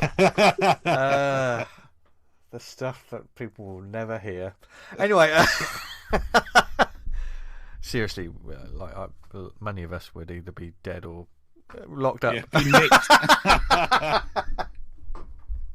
Yeah, because we have too much fun making this show. And so put what Simon said, go to those links. Add DUI is so worth it, and it's so well. Yeah. You've done. Watch out for them dropping. I mean, we've said it a million times, but you've done a brilliant job putting all this. I know you're a very humble man, and like saying the artists have done all the work, and true, they've smashed it. but you've smashed it putting it all together, mate. So it's fabulous.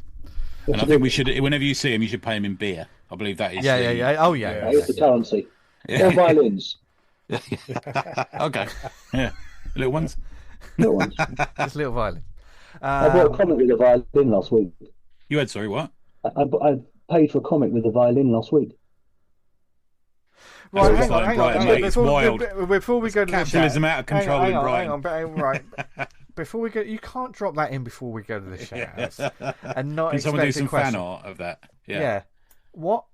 That's my question. What? The comic? The comic was called 5 minutes more, 5 more minutes by Hannah Berry. Oh, nice. And you gave her a... So I gave her a violin. Ah. For the comic. Nice. Yeah. Fair enough. And I'd like to think there's a comic in that as well. Yeah. I don't think Hannah will now do a comic based on that interaction. Well, I doubt it. No, okay.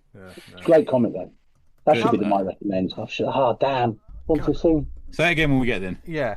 I mean, he completely answered my questions, and yet I feel like I need to ask so much more. But what I will ask is, do we have any shout-outs this week, gents? Well, mine was going to be DUI4, but man, all I'm left now is Hellbreaker. Don't forget, on Hellbreaker, if you want to get the extra story from George McDonald, then you need the deluxe version. I'm giddy for this Kickstarter. I can't wait for it. It looks amazing. Yeah, it looks great. And go and have a listen to Mega City Book Club, because they did an interview with Eamon, our buddy Eamon as well. There you go. It's my only one this week. Two of my shout-outs just taken there by Tony. Oh, sorry. Cheers, mate. Yeah. Oh, we did a podcast this it's week. got spicy Dan. this week. Yeah. Yeah, we did this podcast, Never on Anything, during the week. Which is, when I don't think we remembered that we were recording. We just sort of chatted about shit for about an hour. Yeah. And then, that was all right. I'm kind of a bad guest because I always ask questions for the other person as well, because I don't like talking about myself all the time. We talked about a lot of bad movies, didn't we? Yeah. Yeah, which Good. is quite a few of. Talking about myself, I'm going to talk about myself now. You Got do Viper know Red Shadow. You do know we're going to have a Viper trilogy episode, right? We're going to talk to you about that. Oh, okay. So already he's sort of like, So Los Angeles 1980s, a Viper team battles the Yakuza old foes, the enigmatic Red Viper in a neon-soaked synthwave action comic. Smashed through the target. It's schmar. We're just shy of the first stretch goal, which is I'm going to get another sticker to stick in with everyone's comics. Brilliant. So do stick in the extra couple of quid, and we'll be great, dandy, brilliant. And what's the car, Dan? I love answering this fucking question. Sorry. I've been posting up screen caps because people keep saying, "Why is it called Viper when the car's like not that?" Why are you getting it on this campaign, by the way? Why are you getting this horse shit I don't know. on this campaign? Is it because like you're Billy Big Bollocks and you're like, Golden Lamborghini? No, I don't know, man. I just people have been asking like, why is it that car but you called it Viper? And I said, well, like in Airwolf when it's like the Bell twin engine. The TV series isn't called the Bell twin engine helicopter. It's called Airwolf because that's the name of the helicopter. Same with Knight Rider. It's like Kit. It's not. Yeah. They don't call it the Pontiac Firebird. It's called Kit Knight Rider. It's like, I don't understand. Like, kind of like want to smash my face in a little bit. How do you not understand this very, very, very simple concept? It's. I mean, pedantic doesn't. Yeah, but, I mean, it did sort of like because I will say, and I want to give you props for this. You handle the response very to these politely. Very politely, very professionally, and you're just matter of fact with it. I did like someone else jumping in and arguing with the other person, so you had to Classic step back. Internet. Yeah. Well, there's one guy. He said, "Well, there's already a TV show called Viper with an eye, so you just copied that." And I said, "Well, I'm not aware of that series, but if it's anything like this, perhaps I could check it out." And that completely and utterly disarms them because, what are you going to give me? That sounds good. I'll go check it out. Okay. Damn. Yeah. I'll go back to masturbating now. I don't think they stopped. Fight with one hand. Yeah. I mean, yeah. Sorry for bringing that down, but I just wanted to give you. No, that's fine. Yeah, like it's stuff. just, I think it speaks to the fact that, like, you know, sometimes your campaigns blow up a bit, and the bigger campaigns get, the more attention they get from some jobs worth with a keyboard. Do you know what I mean? He just wants to be like, well, why is there like that? I think they see something in passing and just like they fire off a comment. And, yeah, it's just social media and the way it is. I just love if they fired off that comment in the street over a conversation you're having, they'd probably get a right hander, wouldn't they? You know what I mean? And not in the best way. Well, you know, we don't have. If I was walking down the road and I was not that kind of right hander. Not that kind. If I was chatting to Dan about, I like that car, and then so I went, I think you'll find it's and I just, you know, yeah. But I mean, back to the Kickstarter though. It looks fucking awesome, dude. Storming it, mate. Oh, thanks, man. Yeah. I've been doing a bit of streaming to try and sort of. Yeah, I've been liking it. Keep that to yourself. Oh, right. We did one with Ian, didn't you today? Or Ian, yeah. So Ian did a picture live on stream, original art piece of Hellbreaker, and if the competition's going to be at the end of the campaign, they're going to do like a spin, and a random person who's backed the campaign, they're going to put that original piece of art in with their pledge. So that's a great reason to pledge. I'm going to have to bribe Lisa somehow. Well, to make sure it comes up Tony's. Yeah. Oh, Tony's won this. Oh, what a surprise. What a surprise. Yeah. So I think he might do a couple more because he said he enjoyed doing it, and if it helps get eyes in the book. Yeah. No, good stuff. Do you have any more shout outs? I do not. Simon, have you got any? No. Oh, yes. Yeah. Let's shout out the two charities that didn't get DUI coverage. So Comic Book Legal Defence Fund could do with your help always, because it's standing up for the creators' rights and things. Particularly important at the moment. Yep. Yeah. cbldf.org. And the other group was the Comics Cultural Impact Collective, which is all one word, .org. And they're out there looking to raise standards across the comics community, comics industry in the UK, looking for information so we all know what a reasonable page rate is, what rights should be given to people. So are they part of the sort of... Are they sort of leading the charge on the whole, look, there's a lot of arts programs get money in this country and the comics kind of is just left hanging? Is there a bit of that as well? Yeah, they're big on that. They're big on trying to get access to funding. They're kind of the opposite, this Comic Book UK... Oh, this project. Up the arses of politicians thing, yeah. Yeah. These people are doing proper conversations with arts funders, with organisations, with publishers, with agents, and they're putting information together and they're putting it out there for people. Yeah, I've been watching their videos, and you can watch their videos on Instagram. I've watched. Who's the lady who's got the brushes as a necklace? That's Chloe Fransman. Yes, pardon me. Sorry, I forgot her name. She's relentlessly energetic, which is brilliant. It's exactly what you need for some group like that, I think. And I think accidentally it's turned out to be a whole bunch of women doing it. No men directly involved with it. But it's not a women's project. It just has to be these people. These are the people who got involved together, and they're putting together so much useful information that someone somewhere will use to make the world of making comics better. I think, as I've said to you, they're always welcome on the Slack, man. They're always welcome to come in and ask questions. And then, we've got 250 people on the Slack who are making comics. They're always welcome. Yeah, cool. Speaking of and the other. No, sorry. No, go on. I was going to say Cartoon County as well, Simon. Oh yeah, last one of the year tomorrow. Right. Okay. Is that an event? Is someone doing a talk or? Yeah, it's every month more or less, except December. We get together in a pub. Alex Fitch does a talk with a comics or illustrator or cartoonist, records it, puts it out on his Panel Borders podcast radio show. We sit around and chat, talk beer, talk comics. It's in Brighton. Go to cartooncounty.org or just Google Cartoon County. You'll find the website. If you can get to Brighton tomorrow evening, Monday evening, it's free. It's lovely. Cool.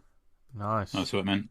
Yeah, good. And you can listen to Alex's podcast anyway, can't you? I think Panel Borders you can find on Spotify and stuff. Yeah. Yeah, he puts edited versions together and compiles them. He interviews so many people on stage and on film programs and things like that, and then he puts together themed podcasts. I think he did some at the Lakes. Did he do some interviewing at the Some Lakes? At the Lakes, did some at Thought Bubble. He was the one Right. interviewing Joe Sacco at Thought Bubble the other weekend. Oh, okay.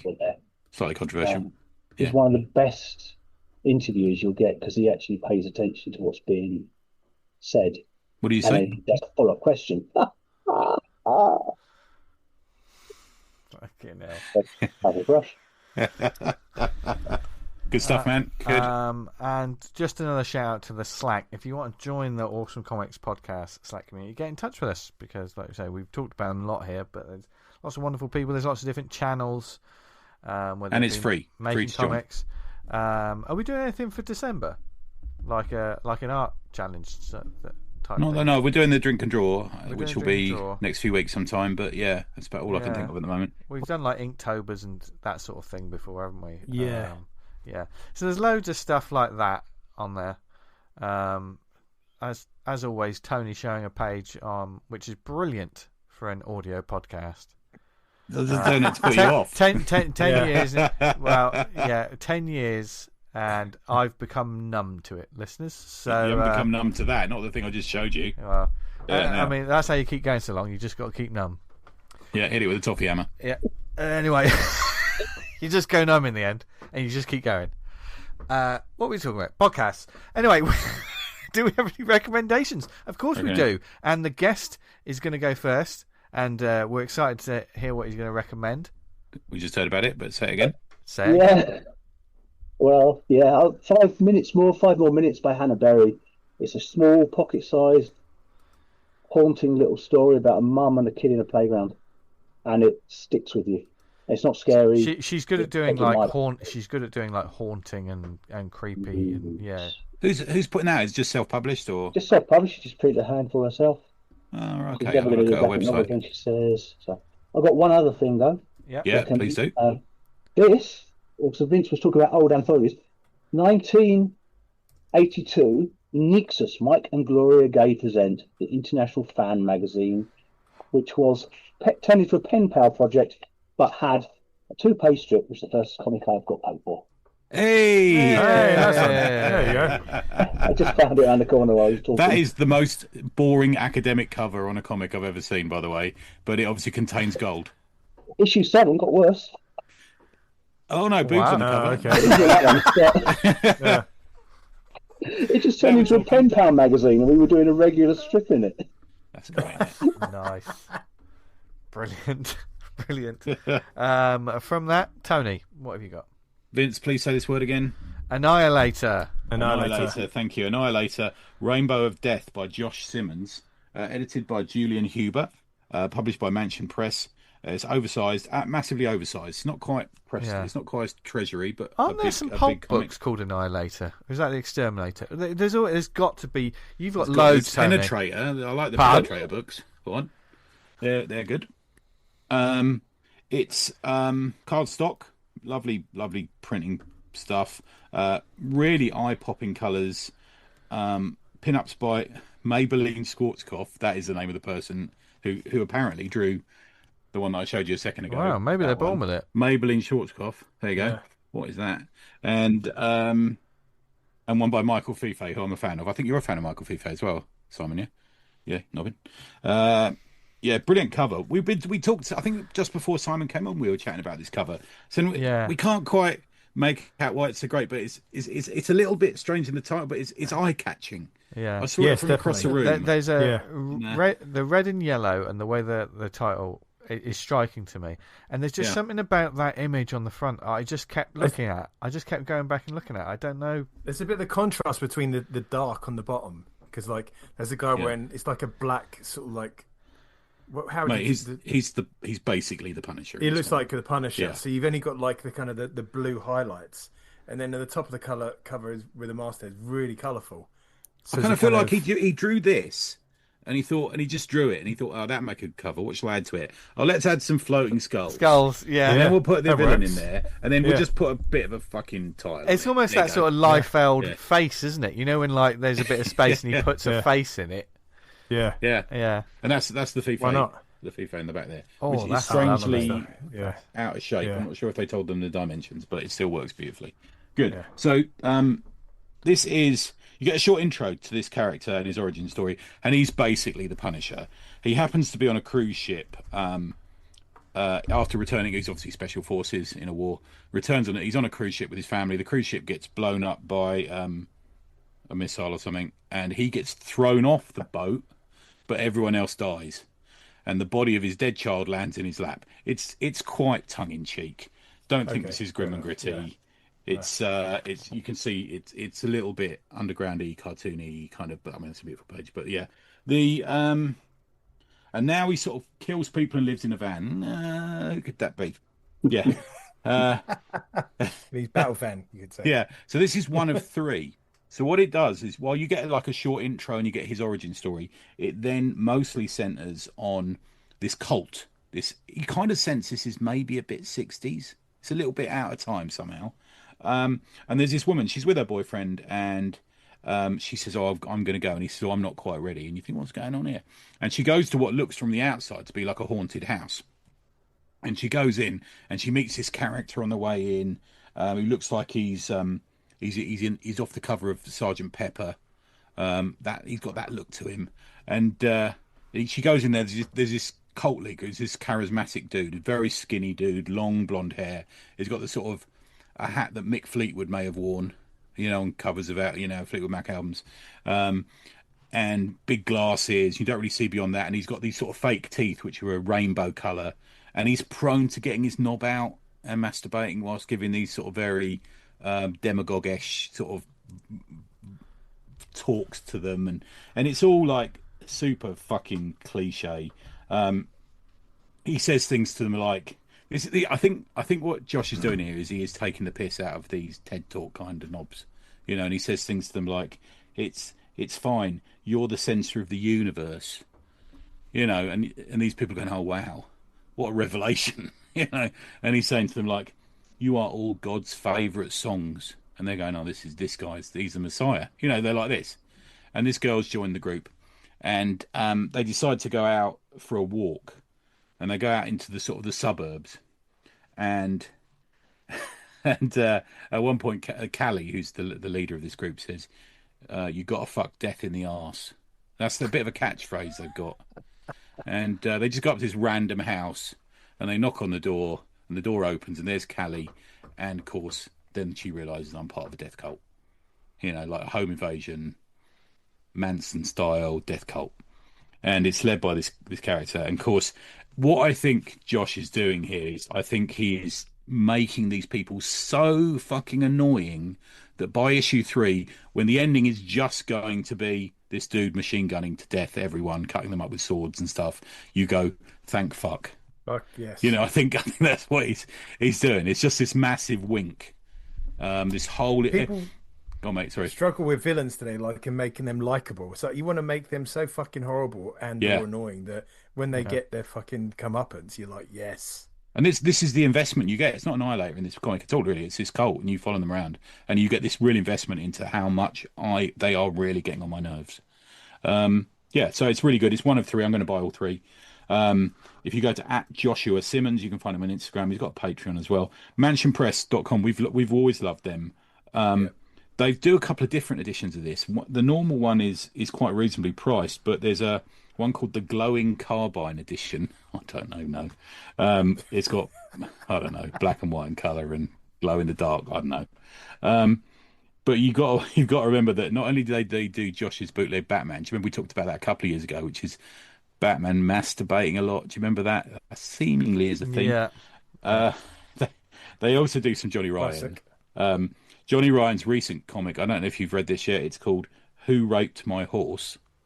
That's the Johnny Ryan comic. Is that a sequel to Dude, Where's My Car? Yeah, I think so. Yeah, I'd watch the second one. And they also do some Shintaro Keigo, who we've talked about recently as well. That sort of almost cuts people up, and cats and fucking nutty stuff. Yeah. So I really do like looking at their website every so often. But to be fair, I hadn't seen this was coming out, and it just sort of presented itself on the small press shelf.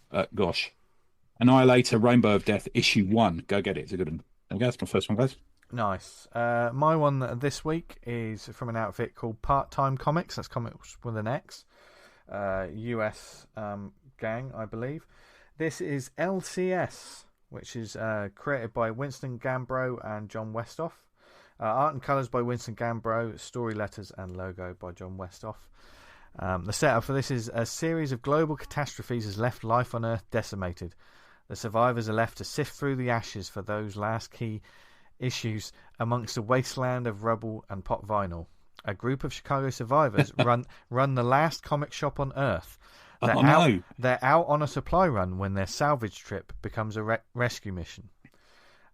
This is a post-apocalyptic book. But really now is what we're talking. Yeah. Is this on Global Comix, Post? This is. Yeah. Oh, I must read this. Yeah. And it does. I really enjoyed it. I don't want to spoil. Knowing that you're going to check this out as well, I don't want to spoil too much about it. Okay. Because it does a twist. It starts off almost pre-credit sequence sort of thing. Like you see the Cole, this guy who clearly works in a comic book shop. He's reading comics and he's having a chat with his girlfriend, and he gets called away for something. And he says to her, even though they're arguing, and he has to go do something. He says, "You're the most important thing to me in the world." And then it cuts to now. And when you see now, it is a post-apocalyptic wasteland. And it's these two characters, one of which is called Cole. And they've got full-on sort of hazmat sort of suits. Different sort of colours, which I quite liked. They're coloured differently, so you can clearly tell. Got to do it, Yeah. And they're just sifting through the rubble of this city. And they're going to these old comic book shops and going through long boxes and just trying to find stuff. That's not the post-apocalypse. That's fucking heaven, Simon. Yeah. You and I are the only people alive, and we can go to whatever comic shop we want to. That's the ideal. Yeah. Almost the ideal, Tony. In fact, something else about it's almost the ideal. Yeah. Well, you just mean you're stuck with me. Yeah, fuck all that. Well, that. And there are mutants walking about, so they have to avoid them. And they're on a sort of mission, and then something kind of goes wrong at one point. It's Cole, and I think his friend is Jez, and they've been working together for a long time doing this and trying to salvage things. They come across a mutant, and they're running, and Jez falls over, and his mask gets damaged, and he has to take the mask off. And then there's a reveal that I did not see fucking coming, and I was like, oh. And then the book, like a few pages later, you find out a bit more about. I have to tell you guys off air, kind of what it is. It's a real nice twist to the tale that also, and it's not very long. There's only 2 issues of this. It's not the second one isn't on Global Comix. I do want to find out what happens next. Oh, damn them! It feels like it's something that could be like part of a longer story. Do you know what I mean? Like the first issue of an Image comic that's going to be fucking 40 issues or something like that. It's a nice little setup. There's a nice sort of sense of humour. That when I say post-apocalyptic as well, the sky, the colours in this, the way they've done the colours, like the city is sort of drawn in sort of purples and the sky is bright green. So it's a colourful book, which I really like. It's got a real sort of indie and small press energy to it. It's nicely put together. It's sort of, and there's a sort of like a moment that happens at the end, which is one of those, oh, what's going to happen next? It's a reveal that you think, oh shit. Knowing what I know, that it does quite a lot. Even though it keeps it quite simple, it does do quite a few sort of big world sort of story building. It's really quite impressive. I really enjoyed it. But like I say, you can go to Part-Time Comix, that's comics with an X, .storeenvy.com. Especially if you're in the States, they've got a whole bunch of books on their store. L.C.S. sort of caught my attention. It's got some variant covers, but the one I caught was by the actual original artist, and it was colourful. And the logo, and because if you read comics, you know what L.C.S. is, don't you? So I thought, oh, what's this? And I was actually surprised, like, oh, it is about a comic book store. Yeah. Do you know what I mean? It is that sort of thing. So few of us know that code. Yeah. And there's a nice. When I started reading it, there was a really nice storytelling bit at the beginning. Because when it starts, the panel that says like however many years ago, and you can just see years ago, but you can't see how many years ago because someone's walking in front of the panel. All right. And you never see Cole's face. Like he's sitting there reading a comic, and then when he puts the comic down, he's being handed a slice of pizza, and then he's got to go to work, and he puts on a helmet, and you can't, you never see which his is face. that reveal you're talking about? Yeah. Okay. So it's very interesting.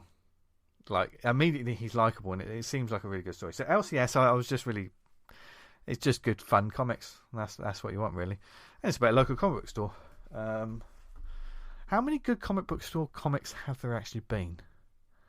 It's hard to say, isn't it? 'Cause sometimes they fall into that niche of thinking that, I mean, not everyone's is the Simpsons comic book store guy, is it? Do you know what I mean? Sometimes What was that movie that James Robinson wrote that was about war in comic shops? Do you remember that one? Oh, it came out about 20 years ago. There's a TV series on at the moment, or was that was asking for comic covers, and the Green Archer guys sent in some artwork, and it's like a that's drama right. set in a comic. Yeah. Because it's difficult showing comics in the background, isn't it? Yeah. I mean, I'm thinking. What about the Derf comic? Was it the Etrington Club? Oh yeah. Yeah. It's kind of set in there, isn't it? Yeah. Dorking, That's not. Yeah, Dorking. Yeah. Dorking, not. Yeah. Yeah. I'm just thinking, like, York Comic Club. You know, there's got to be some sort of, you know, like High Fidelity. You know, there's got to be something like that for comics. Do you know what I mean? That kind of.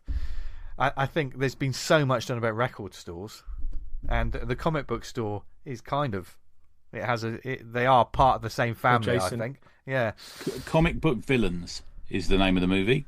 Came out in 2002. It's got DJ Quails, if you know him. He's that. Oh, Quailsy. Yeah. Yeah, Michael Rappaport's in it. Natasha Lyonne. Okay. She's in it. Wow. Yeah. That was about the time. War in comic shops. 2000 and what? 2002. That was when that Natasha Lyonne was having real troubles, I think, at that point. Was she? Two War in comic shops. There were very few customers to go around, I'd imagine. Yeah. One's a sort of bit of a wanky, shitty, and the other one's a bit more sort of FP. Yeah. Real. Yeah. Speaking of real, Dan, what have you got for us this week? Well, I had this on my Christmas list, and I was too eager to read it that I just bought myself it rather than to renovate it. And it's Battle Beast. Oh, you got the trade. Volume 1 horror, yeah. I was like, I couldn't fuck around. Had to get that in, and it's just an absolute. Look at you, bag and boarding trades. You nerd. This one came through. This one came through bagged, and I was like, if they bagged it, I'm going to keep it in the fucking bag. Right, I don't usually do that with trades. Like, I find trades are for reading and sharing and lending out and stuff. We've already spoke about this. I know, but you know, I know. Like, Tony's obviously raved about it. I raved about it, and we most of the time when we've said it is like, Dan, you'll love this. That's not what we've said. What's really nice about the character, like the Battle Beast characters, going around trying to find his perfect death because he's angry and violent all the time, and he wants to die in a fight. From he's like a better opponent kill him, and he's an absolute arsehole throughout. And you think many writers would have a bit of a heart of gold, and as the story progresses, you see actually like he's not all bad. He's kind of like coming around to it. Not in this. Yeah, there's a kind of tiny bit of thing, thing, yeah. A tiny thing, sometimes but I think it's it's more just about me backstory. Yeah, it's just more about backstory rather than he's a good guy. No, he's a fucking arsehole. But it's almost like one of those. He is a neutral bastard because he'll just go wherever the violence is. Yeah. So you know, if it could serve good, it could serve evil. It could, you know, if you just he's a weapon that you point in a direction, really, isn't he? One of the fun he's things like something you just throw into a planet you want to destroy and just let him get on with it. Yeah, he like eats people that he kills, eats things that he kills. So fucked And there's up. a lot of people he come up against like, I'm going to kill you, then eat you, and that seems to be like the underlying thing. Of, the person he's hanging around with, he's constantly threatening. I'm going to eat you. Yeah, it's like I'm only bringing you along because like this is dead, and then you're still alive, and when I finish with that, I can start on you. And they're like, what? But then he's having a conversation with someone. He's like, I killed so and so, and they're like, how did they taste? And he's like, salty. And it's just like, yeah, he doesn't say too much, does he? He doesn't really say a great deal. So it's like a simmering violence throughout the book. And when you get like, there's the one character who's kind of like the prince who's been kicked off his homeworld, who's not violent whatsoever. He's an absolute fish out of water because he's really meek and small, and he's surrounded by these huge rhinotly fucking hulking beasts who are killing and eating each other, and it's fucking great. It's really good. Really There's enjoy real it. life is cheap shit going on in that, isn't there? Yeah, Yeah, just yeah. And it's an underdog book as well, isn't it? Really, because even though Battle yeah. I Beast will mean, kill everything, he's going into situations where he's massively outgunned. he's looking to be outgunned, Yeah, like all the It's time. a difficult thing to write, isn't it? It's like when you're writing a Superman comic, you know Yeah, he's going to win everything, but you kind of yeah, have to build that up, don't you? he's also like Yeah. he's like a psychotic space Conan. That's kind of yeah. like Battle Beast. There's not much. You don't have to do too much thinking to understand that character. I like to But he kill, does have and I sort of want like someone to a kill bit. me. What? He does have like a bit of perverse logic of like, right, you do this, take me here, so I can get killed by this thing, and that's Yeah. a perfectly And the like, ship that he logical steals arrangement. that wants to kill him, and is like, "Well, you want to Yeah. be killed, so I'm going to take you where you'll be killed." Yeah, yeah. Yeah, That's fine. yeah, yeah.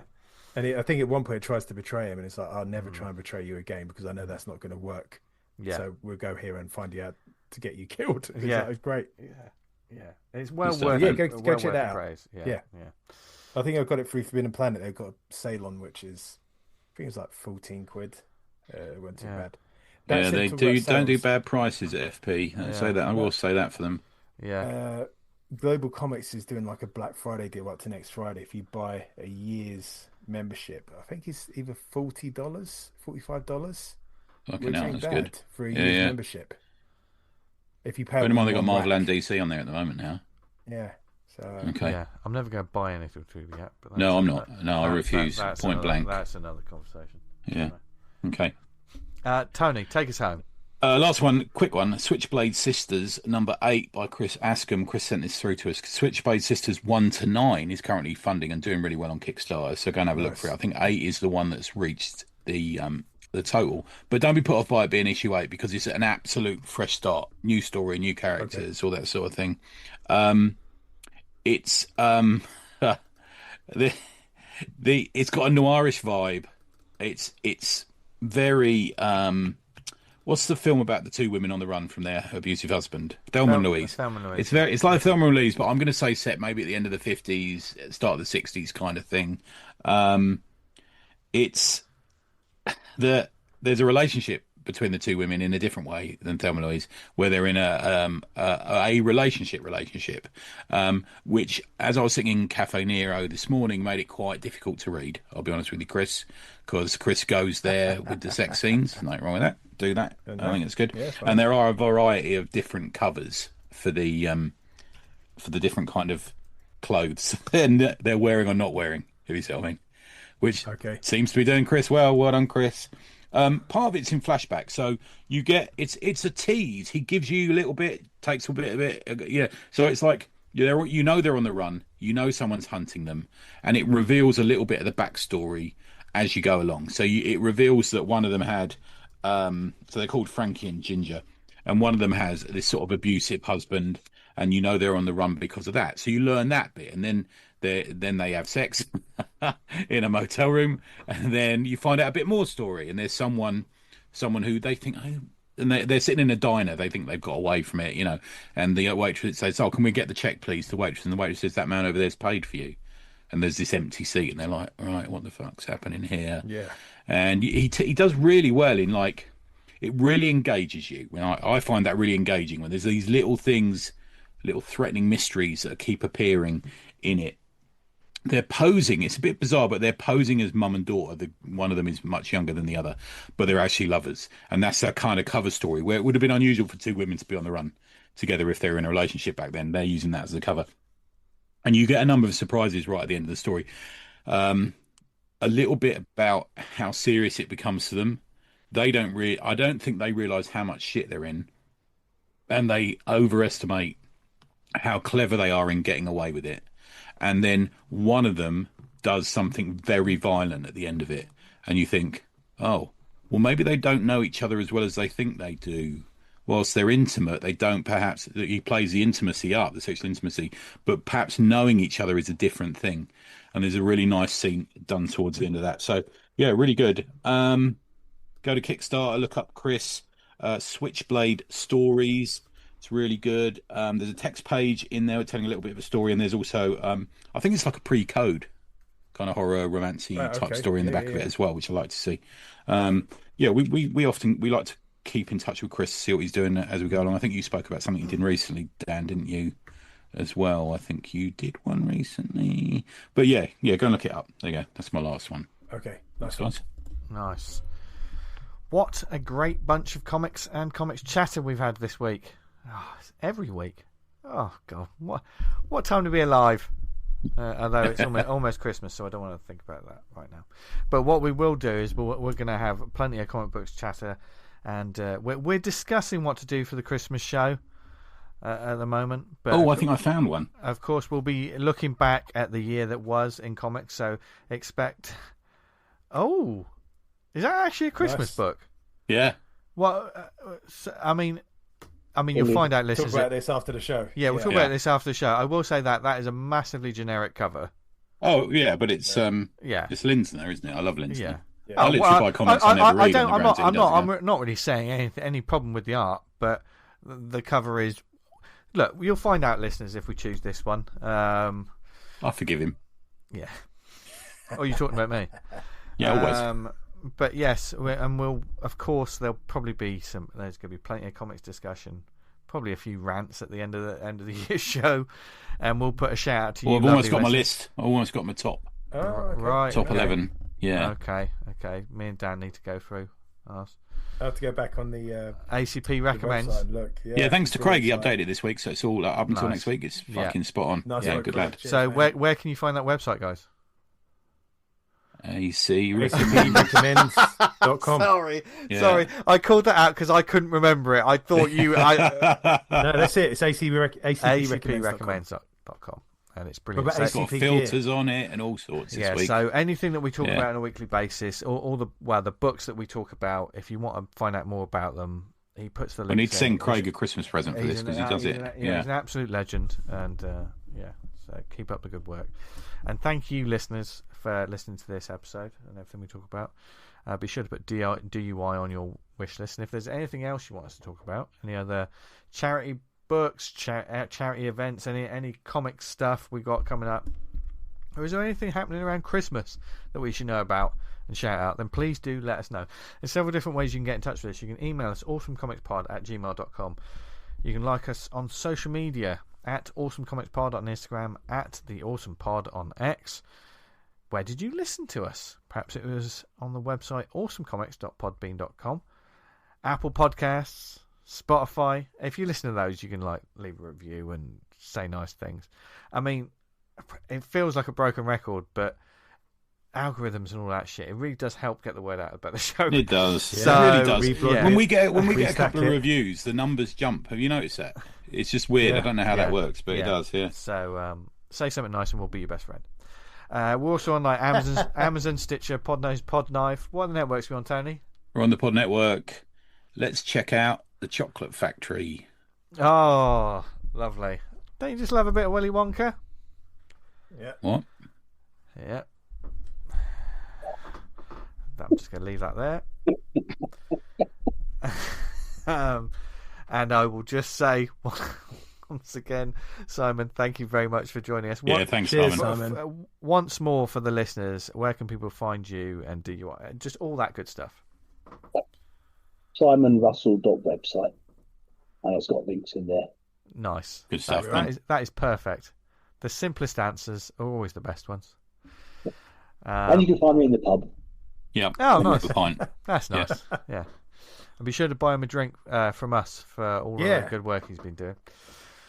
And, thanks for having us on. It's really good to get the word out. So thank you, guys. Oh, pleasure, man. It's a pleasure. Yeah, no. It's a pleasure. And you will really enjoy it, listeners. We're not just saying that. You will. Where can people find us online, etc.? Tony? NeverOnAnything.com or Tony Ez on Substack. Are they new glasses? Well, they're kind of old ones. I found them in the car, but I'm trying to look intellectual at work, aren't I? Because I've got a new role. Yeah, you do. You do. Yeah. I think I saw them on a video on X-Hamster. Yeah, probably. No, I think what it was is I filmed a VHS tape because I couldn't think of how to get it onto DVD, and my reflection was on the TV screen. Oh, right, okay, yeah. So you got to be careful of that. We've all got a friend who's done that, haven't we? Hey, we all know about that one. A bit like Kevin in Sin City, just like the black silhouette with the glass. Yeah, that's what Tony looks like right now. I'm thinking it's more like, was it Partridge when she goes into his shed at the end of the garden and he's watching a video? Yeah. I finished watching that latest series of Partridge. It's I must finish great. that. I like the bit when he's on his bike. He's on the bike with his mates, and they're going around. He gets carried away because he wants to go and do jumps down the park. There's one bit where he goes out like for a walk in like the countryside, and he ends up in a pub, and it's like a classic Curb sketch. It's is it? fucking good. I must watch it. Really. Because apparently nobody else is talking about mental health. Yeah, that's what he keeps saying all the way through it. Yes, nobody else. I am a hero, clearly. Yeah. Speaking of heroes, Dan, where can they find you? You can find me on Twitter at Vanguard Comic. You can be Vanguard at vanguardcomic.com. Or you can back Viper Red Shadow now on Kickstarter. Thank you. I feel like that's a new thing he's got going, that thing. I've not seen that one before. You can find me on social media at Justice Diablo. Thank you again for listening, everyone, wherever you are in the world. Whenever you listen to this, we hope you're doing well, you're happy, healthy, you're reading comics that make you happy, you're making comics that make you happy, and you're just in a really good place, because we all love you. Even Tony. Simon, you love them, don't you? I love them. Wow. You have to give me a minute now. Let's start contrast to Tony's there. Thinking we were coming from the same place. Dear. So have a great week, everyone, and join us back next week for more comic book chatter from everyone here at ACB Towers. Oh, I forget this bit. What should they do, guys? Stay awesome. Stay awesome. Bye, everyone. Bye. Bye.